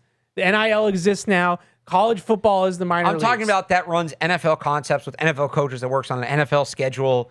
I don't know what we're arguing It's another about. conversation. I'm just telling you that they should stay in college longer. It's going to be really hard to tell, and this is bearing out for guys that are not top 10 picks. The guys that have a chance to go top 10 is going to be really hard to go away from that. Dante Moore, look, it's a copycat league. It is going to be fascinating to see what happens with Dante Moore. If Dante Moore, and I like Dante Moore. I think Dante Moore is a good player. I had him behind Mendoza, but he was like my clear felt QB2 like top 5 like pick. like a Manning family manipulation So, of the and draft. there's a little bit to that. Like, this isn't a full Eli Manning, but it's a partial Eli Manning. Yeah. But if Dante Moore, as a projected top 5 pick, goes back to school, has a good year. Now, he didn't transfer, but goes back to school, has a good year, goes top 5 in the draft, and is successful, it is going to be a lot easier to sell in the future what you're pitching. If Dante Moore has it's a little bit less about, my thing is a little bit less about Dante Moore. I know it's not about Dante Moore, it's but about the Hoovers of the world. But Josh Hoover's not a comp for that, because the guys that are Josh Hoover are doing what you're saying. But Josh Hoover was not a first round pick. Josh Hoover, but I'm telling you, the day 2 picks have already been convinced to do this. But Josh Hoover, Yes, I agree with you. Surprise me if guys like becomes Josh Hoover a first round pick or becomes a better NFL player. And this is what Sorsby was trying to do. Yes. So isn't that what you're supposed to do? No. What do you tell the kid who has NFL teams telling him he's going top 5? It's different. It's just a different scenario. I get what you're saying. So that's the one that's now, yes, Moore stayed for a different reason. Yes. But Moore is going to be the test subject for top 5 pick, goes back to school. What happens? The other one is going to be in Texas. Like Arch. I just don't think Arch is very good. Okay, but what if Arch has a good year this year? So, okay, Arch is part of it too. And his name and all that, like he's going to be told that he's going to be a first round pick based off of how he played last year. He's nowhere near ready. No. Like maybe he will take that huge leap. So this Arch year. is another one. And you know what? You can kind of throw Shedeur in there. We thought Shedeur Shedeur was going to come out for a while. Well, we thought he was going to come out in the Drake May class, and he didn't. Now, that one's different because he might have not come out because that class was so strong because he was going to go lower. But Stay in school, kids. Dante Moore and school. Arch are going to be the test subjects for this. Because if Dante Moore goes back to Oregon and is kind of, and I don't think this is going to happen, but if he goes back to Oregon and is kind of meh and ends up being like a 2nd or 3rd round pick, everybody's going to look at that and being like, he won't be. I know he won't, but I'm just saying if it is, everybody's going to point at him and say, that's why you go to the league when you have a chance. You have a chance to be a first round pick, He won't you go. be because if he balls he broke out early though, because like he had the year last year. Yeah. It's a little bit like Drake May. Like Drake May's best college season was his sophomore season, not his junior season. Well, okay. So he's still, based off the sophomore year tape, he was still drafted third and overall. Arch too. Arch too, right? Like Dante Moore is going to go in the first round. How about Arch? Arch had a chance to go high, and there might be people that say that's why you go be a first round pick. If I was Arch, I was Papa Manning, I would say stay in school. Which he did. Well, he couldn't have come out last year, right? Last year was his redshirt sophomore year, wasn't it? I thought he wasn't draft eligible until this year. But regardless, like I would tell Arch if he truly wasn't ready. No, he was a redshirt sophomore last year. He could have come out last year. Okay, so I would still tell him to stay in school. But these are going to be the guys that Good again, for him. regardless Probably of the because he's reason, getting advised by the right people, like people that play in the league. Well, it's a different reason, and I like Dante Moore and I like Oregon. We were talking about this the other day. I think this is Dan Lanning's year. I think that team's going to be sick. But quack. I think some of the reason these kids come out is there's nobody you can point to and say, hey, he was a top 5 pick, turned that down, went back to school, and was still okay. Somebody has to do that first. The only guy that I can think of, and this is going back a ways, is my guy Andrew Luck. I'm pretty sure Andrew Luck went back to school. I think he could have come out his junior year and he went back to school. And that's just such a different era. You can't really relate that to. I'm trying to find it. I'm more talking about the Hoovers, the Carson Becks. So again, those types of guys, but those guys already are staying in school. Yeah, so I don't. But I understand that. But I think that is going to become. But they're not in the JJ McCarthy conversation. But my point is I think that is going to become more popular. To bring it back, but it is. It's not because it is more popular. And Andrew Luck came out as soon as he could have come out. I thought that he stayed an extra year. No, if JJ McCarthy had been viewed as a 3rd round pick and the league wasn't telling him we're going to take you in the top 10, Yeah. And I know he went a little after that, but No, he did go top 10. was he 10? Yeah, he went like, Okay. No, he went like 7. I may be thinking of Bo Nix. No, I thought he went 10. Penix went 6. I think he went like Didn't 7. he? No, right? because he went after Nix. There were No, 6. he did not go after Nick. He went 10th exactly. But he did not go Oh, after you're right. Nick. You're right. He did. He went 10th exactly. If he didn't have the league, if Josh Hoover was hearing, hey man, this quarterback class kind of sucks after Mendoza, we might take you in the top 10. Do you still think Josh Hoover would have transferred to Indiana, or do you think he would have gone to the draft? He probably would have gone to the draft. Right. But I'm telling him he should have transferred to Indiana because Kirk Signetti is going to turn him into a better player. I don't know why you don't understand this. It's a different conversation. I understand it's a different conversation. I'm saying change the conversation. They are not going to waste time developing you in the NFL. It's not going to happen. What you're campaigning for has already happened. The fringe. What I'm campaigning for is that it's not a bad thing to stay in college It's not. and You're keep right. developing. But how do you convince? We are getting really bogged down. I know by we are, this. but this is actually a fun conversation. It is not that fun anymore. How do you? It was fun like 10 minutes ago. But to bring it back to the point, Yes. if the league hadn't been telling J.J. McCarthy he was going to go top 10, yes, he probably would have stayed in college, maybe transferred, maybe not, and none of this would be an issue. Players like J.J. McCarthy should take agency ownership in their own development and recognize I am not ready for the league. I can still make money in college. Maybe not the same amount of money as the NFL, but I'm still making millions in college. The guys that are going to be day 2 picks are doing that. Well, the guys that are going to be fringe first-round picks should do it. It's how do you convince the guys that know they're going top 10 to do it? Because right now... Because you're going to be J.J. McCarthy. You're going to flame out in 3 years. I don't Whoop-de-doo. What I think they need, Anthony Richardson, whoop-de-doo. I think pointing to guys that failed in doing that is not going to work because we know how confident quarterbacks are. You have to be confident to play that position. Is going to say, I'm better than him. Every once in a while, you got to be told that you're not as good as you think you need a Dante. Happens to me all the time. You need a Dante Moore who did it. It's not about the guys that failed. You need to point to that path succeeding. If you want this to work out, all eyes on Dante Moore. No, but again, no, because J.J. McCarthy should have never been told he was a top 10 pick wasn't to begin as good as Dante Moore's. But he was still told he was going to be a top 10 pick. Okay, but Dante Moore last year at So Oregon then this is the issue. was better than J.J. McCarthy Why was J.J. McCarthy told he was going to be a top 10 pick when his tape didn't warrant it?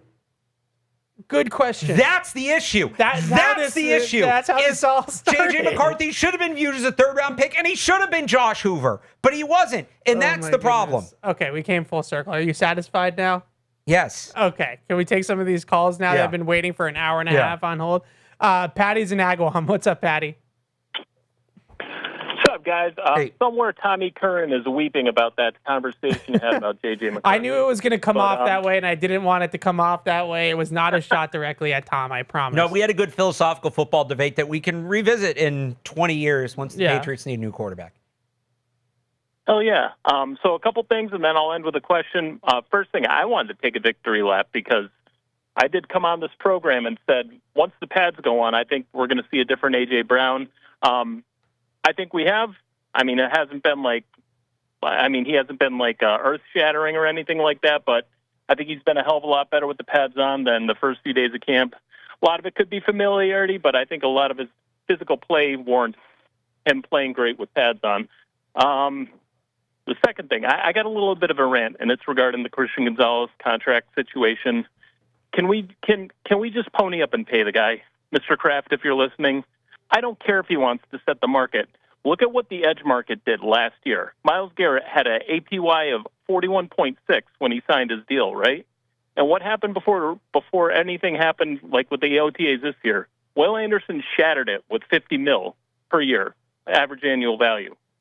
So, I don't want to keep hearing we want to be a draft and develop team, and then we draft this guy. Are we developing him for other teams? Put your money where your mouth is. I mean, look at the teams. How are teams like the Rams and the Eagles able to pay like a boatload of money to all these guys? And I'm not talking cap hits. Go look at the whole cash payouts. How are the Bengals, the freaking Bengals guys, able to give their quarterback a top of the market deal, have their wide receiver one, a record deal for wide receiver ones, and their wide receiver two set the market? How are we letting the Bengals get away with that? Well, Patty, I understand what you're saying, but we're getting a little bit mad about something that hasn't happened. I know. Yet, I'll right? say they haven't traded him or anything. Like, he's still on the Patriots and they're working through it. Like, I understand where you're coming from and I understand the frustration, but let's not get mad at them about something they haven't done yet, right? It's been reported by multiple people that Witherspoon is going to sign before Gonzalez, and it's in Gonzalez's best interest for that to happen. The second guy to sign makes more money. Right. My whole point is if this falls apart and they end up having to trade him like the Cowboys did with Micah Parsons or something like that, then we will criticize them for that. Absolutely. We're a long way away from that happening. I don't think you hit the panic button until we get a few days after Witherspoon signs, and then it becomes a little more extreme. I guess what's in the short term? Like, are we worried that he's going to sit out games? Because that's not in his best interest to sit out games. I don't think he will. So I don't think he will. And just one quick point on that before I ask my question. I think if they proposed let's say a $35 million annual, like a 4-year, $170 million contract extension with like $120 million guaranteed, I think that's a bargain for that guy. And the NFL top 100 just $42 million a year, Patty? The best. I think you said 35. 35. Did you say 170 over 4? Yeah, that's 35. I'm sorry, 140. Oh, okay. I'm no good with math. Okay, but I think if you give him 42 a year, he'd sign now. Yeah, me too, and I would, because it's $10 million over the current market. The NFL the NFL top 100 just proved it. It's voted on by the players. He's not just one of the best players at his positions. He's one of the best players in the league. You hold on to those guys. All right, rant over. So my question is, Alex, you already kind of gave me a half-year answer yesterday on the crossover, but which two guys, offense and defense, are you guys most excited to see showcase tomorrow night? I'll give you mine. Excited to see Jam Miller. I thought the practice I went to, every time there was a crease and they gave him the ball, he hit that crease with authority. And I'm excited to see what Karan Prunty's going to do, because, with all the corners out, I think he's going to get a lot of playing time. And I'll take that off air, guys. Thanks, Patty. I want to add one more thing, too. Sorry, real quick, because he did the quarterback thing. I meant to say this during that, just to be fair. I got to text my friend. All right. For all the victory lap on J.J. McCarthy, Michael Penix has not turned out super well. Now, I did say I was worried about the injuries, and I think it's been more injuries than anything else, but I'll own that one. Anyway, tomorrow. With that quarterback class, I did the safest thing possible. I just stayed in the lane of those three guys. Yeah. Williams, Daniel, May. I wanted Penix in that group. I never was a Knicks guy. I never was a Penix guy. I never was a McCarthy guy. Not because I didn't see any ability out of those guys, but I just stayed in the wheelhouse of the consensus top three guys. You thought they were going to get Penix with like the 30th pick. I remember we had that debate. Well, I was probably right to think that in the long run. I understand where we're getting emails about it. Patty's calling in about it. I totally understand why people want Christian Gonzalez signed. We all want Christian Gonzalez signed. I would just say, like I said to Patty, they haven't done anything wrong yet. Like they haven't gotten to the point. I bring up the Micah Parsons thing. The Cowboys butchered the negotiation so badly they ended up having to trade Micah Parsons. Yeah. Until we get there, let's not grab the torch and pitchforks just yet. Now they need to pony up and pay the guy. There's no doubt about that. But at the same time, we still aren't getting there yet. I also don't really understand, there's no real argument for him holding out of games. No. He needs the service time. It doesn't really benefit either party, doesn't really benefit anybody for him to sit out games. My hope on this whole thing, this is just my gut feeling on it. My hope was that this was kind of what Belichick used to do. Guys would have good camps. They'd come in ready to go. They come in shape. They practice all throughout camp. They have good training camps. And then at the end of the summer, in that lull between roster cut down day and the beginning of the regular season, they get paid. That's when the extension would be announced or be agreed to. I'm hoping that's where this is headed with Gonzalez, is that they kind of said, let's operate in good faith in training camp. If all goes well and everything is headed in the right direction, we're going to hammer out the details of this contract on September 2nd. Yeah. We'll come to terms on it. I just go back to all the reporting has been that Witherspoon's going to sign first. I think, so first of all, I don't know if we've talked about this. Who's a better player, Christian Gonzalez or Devin Witherspoon? We've had this discussion on PU, and it's a hard one because they're different. I think it's Gonzalez. Well, I think value Gonzalez that is a better outside pure man. cornerback. Yeah. I think Devin Witherspoon is more of a playmaker. Which player's more valuable? They're both really good. I think it's Gonzalez. I think it's Gonzalez especially if you're going to play a defense that's going to play a lot of man. Yeah. If you're going to play man and you're going to play man on third down, and you're going to blitz, you have to have the ability you have to have a number one corner. Yeah. We've seen that over the years here. But Witherspoon's damn good, but he's a different type of good. Right. Like he's a more of a playmaking corner around the ball a lot. I think Gonzalez is a more valuable player. I think he knows that. I think Patriots know it. I'm not excusing it. It's not great he's not signed. You'd rather have him signed. I'm just not hitting the panic button until Witherspoon signs. And then I give him like 72 hours. And then, all right, I'm not let's hitting go the because the panic button parameters until are there. he's But playing regular season games on his rookie contract. As long as but what if Witherspoon does? I guess. I can't imagine that's going to like happen. McDuffie played all of last year. I know. Without a deal. I know. I brought that up the and other I think day, McDuffie and Witherspoon are close. Like they're similar players. A little bit more than I think Gonzalez. Yeah. So that's just kind of where I'm at. Is as long as the Witherspoon deal's not done, I'm not super worried about it. Once the Witherspoon deal gets done, the clock starts, and that clock's going to move pretty fast. Yeah, sure. I think in both parties, and I guess maybe they're related but unrelated at the same time. I think in both situations, if I was a Seahawks fan or a reporter, or a Patriots fan or a reporter, if their week one rolls around and that opening game starts, and both Christian Gonzalez or Devin Witherspoon are playing on the fourth year of their rookie contract, then I would be a little bit antsy about that. Because that's the Micah Parsons thing, right? And now you're headed down that road. Here's the other thing that you don't want to do, as it went with the McDuffie thing. If you run this out too long... Who got traded as well, by the way. Right. If you run this out too long, well, Quinion Mitchell's going to reset the market when he gets paid next spring. Assuming the Eagles are going to pay him, right? Is that an unfair expectation? Yeah. So, and now he's the only good corner from that draft. There's not a second guy like we did Sauce and Stingley and Gonzalez and Witherspoon, but Quinion Mitchell's going to reset the market. You can't get lapped because that's another draft class. So that's going to reset it significantly. If he has to play regular season games on the fourth year of his rookie contract, it's going to get hostile. Like that is exactly what happened with McDuffie. It's exactly what happened with Micah Parsons. Like that's when regardless of who signs when and all that kind of stuff, when you make the player play without an extension and without that big money contract in his back pocket, the player's going to be frustrated with that. There have been some guys. It becomes a lot harder to do it at that point. So Drake London played on the fourth year of his rookie contract.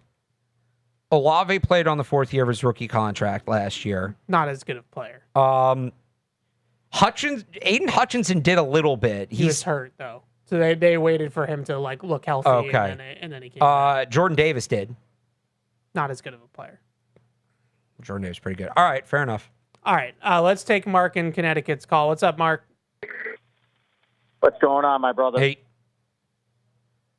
So, super excited to come on Wednesday for joint practice. I really feel like we actually now finally have a tight end room with Hunter Henry. Eli Reardon's just looking like a stud, and Tanner Harkin, our three guys, one of our favorite undrafted guys. I think he's going to make a big pop in the roster as far as blocking goes. So I'm really excited to see those two guys. But what I wanted to ask, I know the whole Christian Gonzalez thing going on. Me personally, my thought is if he doesn't want to sign for whatever the market value is, then why not trade him? You can probably get 3 first-round picks for him. You can, package, some of those up. You can get back into the top 10 and get another stud corner. So my thought is, if you can just keep recycling through, players and not have to pay every position top dollar, that would be my opinion to go through. I mean, I feel like as long as you have good corners, you don't need elite corners, but if you have good corners, I feel like, the money should be spread around a little bit better to maybe a left tackle, your quarterback, more premium positions that, that you need. What is your guys' thoughts on that? Yeah, thanks for the call, Mark. Look, I feel like this is always, we do this all the time with the boat or the mystery box, right? Yes, you could trade Christian Gonzalez for a boatload of first-round picks. one of those first round picks might even be as good as Christian Gonzalez. Right. Right. Like that's the argument against it. Right. Obviously, and then in the short term, if you trade Christian Gonzalez, what does that do for Drake May and the 2026 Patriots? No, right? you need the immediate. They'd be better off with Christian Gonzalez playing on his rookie contract and trading him after the year for maybe less. Yeah. Than trading him now for more because you're trying to get back to the Super Bowl. You're not going to be able to replace him right now unless you trade him for another player, but I just don't see that happening. That should be the last ditch outcome. Absolutely. You can't let him walk in free agency. No, that's not happening. I mean, they have franchise tag. They have all sorts of team control. They're a draft and develop team. He is a guy they drafted and developed. He was the first one really of the Elliott Wolf era. They should be paying him. He won't take market value. We don't know what the market value is. That's what makes this tricky. He's going to reset the market. No, he's not going to take $100,000 more than Denzel Ward. He's not. Yeah. He's a much better player. Him and Witherspoon are going to reset the market. That's probably part of the reason that he's going to sign second, because Witherspoon's going to reset it too. And he wants a better idea of what the new market is. And there's some external forces in Seattle when you talk about the team being sold that deal needs to get done sooner rather than later. It's not to say the Patriots shouldn't be urgent with Gonzalez, but there's, again, just business, non-football reasons that Witherspoon should sign first. So saying Gonzalez won't sign for market value, so kick his ass to the curb, that's not what's happening. This isn't some mid-tier player that is thinking he's above what he is and is getting greedy. And I feel like it's kind of starting to get painted like that. Well, I think that at this point, for better or worse, Robert Kraft came out and said that we've offered him the highest paid contract at that position and the highest paid Patriot ever. Now, the highest paid Patriot ever, whatever, but highest paid player at the position, that's a big contract. If that's true, then that's a big contract to offer. And so to a lot of people, I'm not going to put words in the caller's mouth, but to a lot of people, it's like, well, they already offered you the biggest contract at the position in the history of the league. What more do you want? But at the same time, we don't know. The devil's in the details. Right. We don't know how much guaranteed money that is. We don't know how much money is tied up in per game roster bonuses and workout bonuses and all these other different things that contract fluff turns into, incentives. Does he have to make the Pro Bowl? Does he have to make an all-pro team? Do they have to make the Super Bowl? All these different things that go into these contracts. We don't know the details of that offer. So I think that's, and maybe it was good posturing, maybe it was bad, but putting pressure on the player a little bit by saying we offered him a market record is what happened. And so some people take that at face value, and that's where we're at on the kind of pro-Patriot, anti-Gonzalez side a little bit. My whole thing is that I'm just not worried about any of this yet. Yeah, I think we're still way too early on the calendar for me to start to worry that this isn't going to get done. Again, if he starts playing games on the fourth year of his rookie contract, it's hard to come back from that. That's when I start to get concerned. That's when I start to get concerned that we're headed down the Parsons, the McDuffie, that path of things where next offseason they're trading him. And that's not what we want. Yeah, obviously you want the player here. Again, Witherspoon's going to reset the market at some point. Now Gonzalez has an idea of what the market, and the Patriots have an idea of what the market is, and they go from there. I think that's what's going to happen. All right, we have 15 minutes left. Let's talk about the game tomorrow night. Yeah. 15 minutes is the perfect amount of time to talk about a preseason We're really game. back Catch-22 form. We blow through the whole show. We barely have enough time to preview the next game. No, this is the perfect amount of time to talk about a preseason game. We didn't even do game, any emails, did we? No, we got very bogged down by the quarterback development conversation. That was a good conversation. The preseason game tomorrow night, Thursday night, I should say, because that's the right thing to do on radio is not say tomorrow or yesterday. Right. Thursday night, always a showcase for individual players. Yeah. Not going to talk too much about scheme or anything like that, especially with the coaching staff staying the same from year to year here. Yeah. It's always a showcase for individual players. The biggest ones to me, let's start with the rookies. I think all those guys will play. There's no reason for them not to. If maybe there's an injury or something like that would be the only reason. So you're going to see Lomu. I assume you're going to see Yakis. That's the one. It feels like it. The ramp up continues. And he's practiced in full and Right. I don't know. Maybe and it's just a couple series, but I think we're going to see him for, more than just a few plays. You're going to see Eli Raridan, obviously, as well in that group, I would think. But this is the first time, and I think that all three of those guys play positions where you really kind of have to go back and evaluate tape of that, of how it looks, because it's harder to evaluate in practice. They all play in the trenches in some respects. They're all blocking or, pass rushing or stopping the run. I'm really excited to see what those three guys in particular out of that rookie class look like on film. Do they look strong? Do they look like they can block their position? Do they look like, Akis's skills translate? That to me is really kind of the headline, and then some of the roster battles. But the three rookies, it's always that in the first preseason. Yeah, game. I mean, that's well, I'll throw 4 in there. I'll throw Prunty in there. Yeah. But that's going to be the main story, I think. Those guys, we're not going to see a ton of the starters. Those are 4 players that, Lomo, I guess, a redshirt, but he's a first-round pick. And then the other 3 are guys that are going to play a role for this team. To what extent, we'll find out. But guys that are going to play a role for this team this year. So against, live competition, it sounds like the Colts may play a few more of their starters, if I was reading that right yesterday. I know Daniel Jones isn't playing, but even if Akis and Raridan are going against their 2s, so those are still guys that are going to make their team and make their roster, but it's more, it's not their frontline guys. Right. I still feel like that's you can take away, like Blake Freeland is their backup left tackle. It's an NFL player. Like it's not Bernard Raymond, but he's still an NFL caliber swing tackle. So if Gabe Akis bull rushes him and puts him on the ground, I'm still going to clip it. Right? That's still going to be something we're going to talk about. So I that's what it's really when you get into the fourth quarter of the preseason games and you got the guys that are maybe trying to put out tape for practice squads and things like that. That's when it gets dicey. But usually for these games, like the first quarter, maybe even the whole first half, there's at least NFL players on the field. Exactly. So I'm looking forward to that. The other one I would say, I think that Kyle Williams kind of needs to have a big preseason. Yeah. Now, I don't think he's in jeopardy of getting cut, but is there a chance that they entertain a trade with him? Is there a chance that his role is extremely diminished and he's really another redshirt kind of season for him? I think Kyle Williams in these preseason games, it's not enough for him to look like he belongs. He needs to look like he's a cut above everybody else on the field. The third running back competition. This is maybe one of the bigger ones too. Really difficult to evaluate running backs in practice. There's no tackling. So the whole tackle breaking element is completely taken out, which is obviously a big part of this.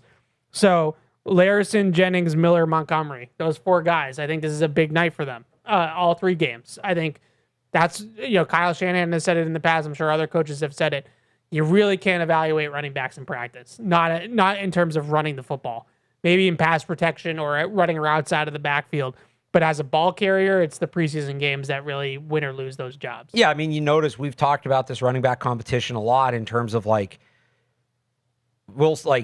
this is what it looks like right now, but there's time for that to change, or this guy's in the lead, but nothing's concrete, or anything. This is where we start to actually get some concrete information on these guys. I would assume it's going to be a relatively even workload between them too. Yeah, I'm sure we'll see a lot of Miller and Montgomery in the fourth quarter. Miller and Montgomery, and I think we'll see plenty of Larison early in Jennings. So, I mean, I wouldn't be surprised if Stevenson doesn't play, Henderson maybe gets a drive or 2, just to kind of work on some of that pass protection stuff. But we're going to get a full look. This running back battle has kind of been simmering, might be a way to put it, because again, there's only so much you can see at practice, and now it's going to be right in our face. Because we also know Josh McDaniels not super interested in throwing the ball a ton in the preseason. He wants to keep the clock moving, get in, get out. I like that. I like that approach. I would say too, with all the 4 of those guys, are any of them returning kickoffs? If they do, how do they look returning kickoffs? And Kyle Williams in that as well. Yeah, that I think we've seen Kyle Williams, Terrell Jennings, Land Larison, and Efton Chisholm yesterday. I think were the 4 guys that got a shot out on the kickoff returns. So I think those guys will be involved in that as well. Right now, if you had to make a projection, who you're keeping at running back? The fact they jumped Terrell Jennings right to the top of the depth chart tells me it's him. I feel the same way. But they clearly like Larison too. I'm not ruling out a Larison push here. Yeah. But it does feel like they really like Terrell Jennings. You asked me, I did a Ross projection over the weekend. I had Terrell Jennings. All right, next one here I wrote down. The depth edge rushers. Braden Swinson, Xavier Holmes, and I put Q Hutchins on this list too. Can any of those guys show me something? Because right now, Ponder, Draymond Jones, Gabe Akis, in whatever capacity Harold Landry's on the roster or around the building, those 4 guys are going to be here this season. Is there a 5th guy that's worth keeping? Is there an NFL player out of that group that's worth keeping as the 5th guy? If Harold Landry opens the season on PUP, what do you do then? Right. I mean, that might be a waiver claim. Right. I will say, unless one of these guys shows out and earns the job. So Swinson hasn't popped the way you'd hoped. Xavier Holmes wasn't bad in that joint practice. He almost blocked a punt. Yep. Which I know doesn't apply to edge rushing, but that's going to be a special teams role. Yeah, him and Q Hutchins can both play on teams. So Xavier Hutchins is one I'll be watching a little closely. Yeah, Holmes. Xavier Holmes, yeah. I kind of like Q. I like what I've seen from Q Hutchins in one-on-ones, and I know he can play special teams. Yeah. So that's a guy that I'm hoping maybe pops a little bit. Depth on the offensive line. Tackle depth, guard depth. We've mentioned Marcus Bryant and Caleb Lobu in a little bit of a camp battle. That's one. Their plan for James Hudson, he's playing a lot of guard. Anybody stepping up at guard. So James Hudson, Rupsich, I assume Ben Brown's going to play at least a little bit. It will probably be a lot of Jacob Rizzi too at center just to get them through the game. But any of those guys on the interior offensive line put out good tape. Bueller. I still, and we really hasn't done anything in camp. We really haven't seen him on the field. I still think John Darius Morgan maybe can make a push. But this is going to be the setting he has to do it because, again, he's not getting a ton of reps in practices right now. Yep. Demetrius Crownover, put him with the rookies. It's so enticing, the tools, the length. He's light on his feet. He's a big dude. He's got great length, like unreal arm length. If they can develop the tools, and it's a long-term play, it's not something that's going to happen overnight with Crownover. Yeah. But I would hate to cut those tools. Like maybe there's not a room for him on the roster, but I want to see them sink their teeth into developing him. Well, I do remember. So let's rewind a year, right? And we both liked the Marcus Bryant pick. Yep. And fun project player, guy they can maybe develop. And then he really didn't do much last summer. And we weren't sure if he was going to make the team. We thought he was going to come in and replace Vidarian Lowe, and it was Vidarian Lowe pretty consistently repping ahead of him, and it was like, all right, well, he was a project player. Maybe they didn't see enough. Makes the team. Like, true redshirt year. And now look at it. He's pushing their first-round pick to be the top backup swing tackle. What if Crownover is just that? Yeah. What if they like him, but they know he's not ready, so it's, hey, we don't want to expose him too much right away. We need to get him in the weight room and get him in the program, and then maybe next year is the big year for Crownover, right? Morgan Moses is gone, and then it's Lomu starting, and it's Crownover versus Bryant for that top backup tackle job. So I don't know how much I need to see for Crownover to be like good or bad one way or the other. He might be like a true redshirt player the way Marcus Bryant was last year. You can't teach those types of traits: size, length, foot speed. Right. Those are hard to find in a 300+ pound human being, and he's got them. So I just would hate to see them have to give up on that because of a roster crunch. Yeah. Find a way to keep him in the building. Depth at linebacker, I think Khalil Jacobs is going to be a name. If you're watching it on the broadcast tomorrow night, you're going to probably hear a lot of hype for Khalil Jacobs as a guy that maybe is pushing for the 4th linebacker spot. It's been pretty consistent. Robert Spillane, Christian Ellis, Chad Muma as the top 3 guys. Maybe Muma plays a little bit just because they need bodies and need somebody to play. But Khalil Jacobs is the guy. And then we've talked a lot about the cornerback spot and the depth at corner, and Vildor and Prunty and Minor and all those guys. Channing Canada, if you want to throw his name in there as well. They're all going to play, and they're all going to have to showcase their ability to compete and be the rotational corner 4th guy, if you want to call it that. Is there anything else that you're looking at besides Tommy Two Chains, who's going to go out there and hopefully light it up in the first quarter? I tweeted it. I tweeted it the night they signed the UDFAs, and I'm ready for it to come to fruition. Baron Morton, Cameron Dorner are going to look like Brady and Moss out there. You want that connection? I am excited for that connection. You actually are excited for that? Morton's had a good camp, and Dorner's been great. So I know he missed some time. He was hurt, but before that, he was really good. I'm excited to see what those guys. You know how much I love fourth quarter of the preseason. You get to it's like college football, reliving it. It's guys you just remember watching on Saturdays. And who's that guy that pops up off in the fourth quarter? And like, all right, he's not going to make the team, but that was kind of sick. Okay, I'll give you that. You know what? That's what we have to find joy in these preseason games. It's somebody's journey, right? It's some I mean, late I think round that's UDFA absolutely a part of it. Trying to make a roster, trying to stick in the NFL. Trying to make a practice squad even. Hey, the practice squad guys get paid too. You know, they get taken care of. Also, they're eating out of the same brand new cafeteria we're going to go check out here in a little bit, and all that kind of stuff. Mike Vrabel usually takes pretty good care of the practice squad guys too. A lot of them traveled in the playoffs last year, got to go to the Super Bowl, all that kind of stuff. So you know what? That means something as well, and that's what the preseason is all about. We got one more call, and he's got a good name, so I can't leave him on hold. And then he's going to wrap up the show for us. Evan, what's going on?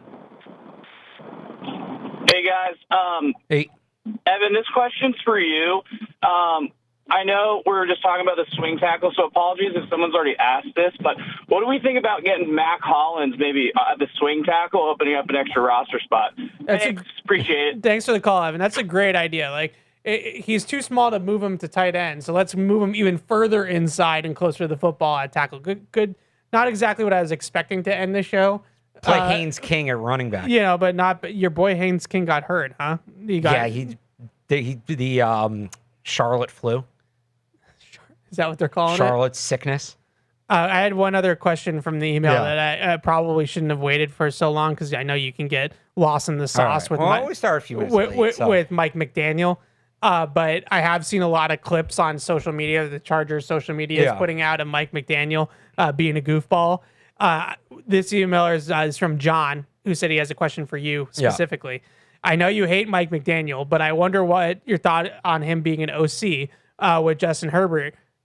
What do you feel? Do you feel like he's going to be a good offensive coordinator for Justin Herbert? He'll probably be fine. I said this about him, and I've said this about some of the other head coaches I've criticized. There are some people that are just really good coordinators that are not meant to be head coaches, and I'd put Mike McDaniel in that. I think he's got a good mind for the game. I think he designs good plays. He needs to actually get the plays in. That's true. He did struggle with that, which he can't do, and maybe he needs to be the offensive coordinator, but not the play caller or something. But the interesting thing to me there is like him and Harbaugh don't sync up in terms of their philosophies a ton, and if it doesn't, like, is that going to become an issue? But I think he's a good offensive mind. I just don't think he's a serious enough person to be an NFL head coach. So I think that might be fair. That last part might be fair. I think that he runs the ball more than he gets credit for. But Miami was just a finesse team. It's the way he runs. Harbaugh wants to have three fullbacks on the field. But Miami played with a fullback, Alec Ingold. That's true. But they were a finesse team. But a different kind of fullback. They were That's trying more to get that H-back. They were trying to get outside and into the alley, as Vince Lombardi would say, whereas Harbaugh traditionally wants to come right at you. Right. So stylistically, they run the ball differently. But philosophically, I think Mike McDaniel actually runs the ball more than people give him credit for. But it's just a different kind of run. That'll be interesting. And the other thing is McDaniel's notoriously been bad in the playoffs. Justin Herbert notoriously has struggled to win in the playoffs. So I don't know about that pairing. Yeah. I remember saying this to you, and this is before we knew everything that was going to happen with the Patriots and worked out better. But when the Gerard Mayo, Alex Van Pelt thing wasn't working, and we weren't sure if they were going to one and done Mayo, and hey, Van Pelt might go. I was like, well, you got to hope the Dolphins fire McDaniel soon so he can come be the OC for Drake May. Like, I had said that. Yeah. That when he got fired by Miami, he was going to be probably the best offensive coordinator candidate available that cycle. I find it interesting that he's a coordinator now because Ted Wynn had that list of the best play callers in the league. It was a top 10. Yeah. The two OCs, non-head coaches that made the list were McDaniels and McDaniel. Yeah. That was tricky. Right. Two different people. Yeah. So Josh McDaniels was, I think, 8th on the list, and he was the first OC named. Yeah. And then Mike McDaniel, I think, was 10th on the list, and he was the second OC named. So both teams have a benefit of really having, like, head coach offense with both those guys. That's different than maybe some of the other OCs that you see. So I'm interested to see how that goes because I do hear a lot about the Chargers and how much talent they have on that roster. And they have Jim Harbaugh, who everybody loves, and they have Justin Herbert, who everybody loves, and they have, the two tackles are going to be healthy now and all this different type of stuff, and they can't win in the playoffs. So it's all kind of mustered up to nothing. We'll see if it works. Look, he is right now. He's the Joel Embiid of the NFL. Who? Justin Herbert. No, it's somebody else. You know who the Joel Embiid not. is. Yes, it is. Yes, it is. No. He's gone further than Joel Embiid went. Joel Embiid's never been out of the second round. Yeah, but they both have kind of the fraudulent MVP, and they play for franchises that just consistently get in their own way. Do you think that Josh Allen and Haley Steinfeld are going to play with each other's hair on the training camp field? Maybe. I mean, Justin Herbert did it. Joe Burrow did it. Yeah. I haven't seen Drake do it with my own eyes. He was sitting with Michael May the other day in kind of that pose, but they weren't. They were chatting for a second. They weren't doing any of that. He's allowed to talk. You're allowed to talk to their. I don't know if those are all wives. Absolutely. You can, of course, you can it's Drake's talk to your wife. I don't know if is Herbert married. Burrow's not married. Herbert, I think they're engaged. Okay. Madison So they can do that. I don't know. I don't look too much into that. But while we're on the coaching thing, have you seen the stuff coming out of Bill's camp about Joe Brady? I have. Like the Bills, fun uncle. But the Bills have some weird, and we have to wrap. The Yeah. Bills have some weird, just I don't know what's real and what's not real with the Bills. It's kind of like politics these days. Like, is this headline true or is this like something that's been made up? Like their stadium's the new getting uniforms flamed. are bad. The stadium has obstructed Josh seats. Allen is apparently like a diva and a problem now all of a sudden. Like, I just don't know what's going on in Orchard Park. Coach Killer. Somebody just tell me what's real, Buffalo. Just explain to me, does your stadium have obstructed views or not? Like, I don't know what's being manipulated, AI, Well, there was whatever. the quote from him yesterday that I thought was fake on McAfee, but apparently it was real. My goodness. All right. And he said he's a little softer now. Yeah, because he had a baby, or she had a baby. Yeah. He did not have a baby. His Well, wife they had as a couple had a baby. All right. Next week, show's going to be a little bit later in the afternoon. We're going to be 3 to 5 after the joint practice with the Eagles. That's the first joint practice with the Eagles. So I'm looking forward to that. So Alex and I are going to go watch practice in the morning. And from 3 to 5 o'clock, we'll get you updated on everything that happened in the first day of joints with the Eagles. Patriots Unfiltered won't be tomorrow because there's a game. So pre- and post-game show, I don't know what the time is for that, but that'll be the next time you hear from us on here. Will be a Patriots pregame show ahead of Patriots-Colts preseason game number 1. 6 o'clock? 6 o'clock tip for Patriots pregame. So I will see you guys next week. We'll see you next week on Catch-22, and enjoy the game tomorrow night. See ya. Hey, this is Deuce. Thanks for tuning into the show. If you really want to help us, make sure you like us wherever you get your podcasts, like Apple Podcasts or Spotify. Also, make sure you follow us on the New England Patriots YouTube channel to see this show and everything else that we do here at the Patriots. Thanks a lot.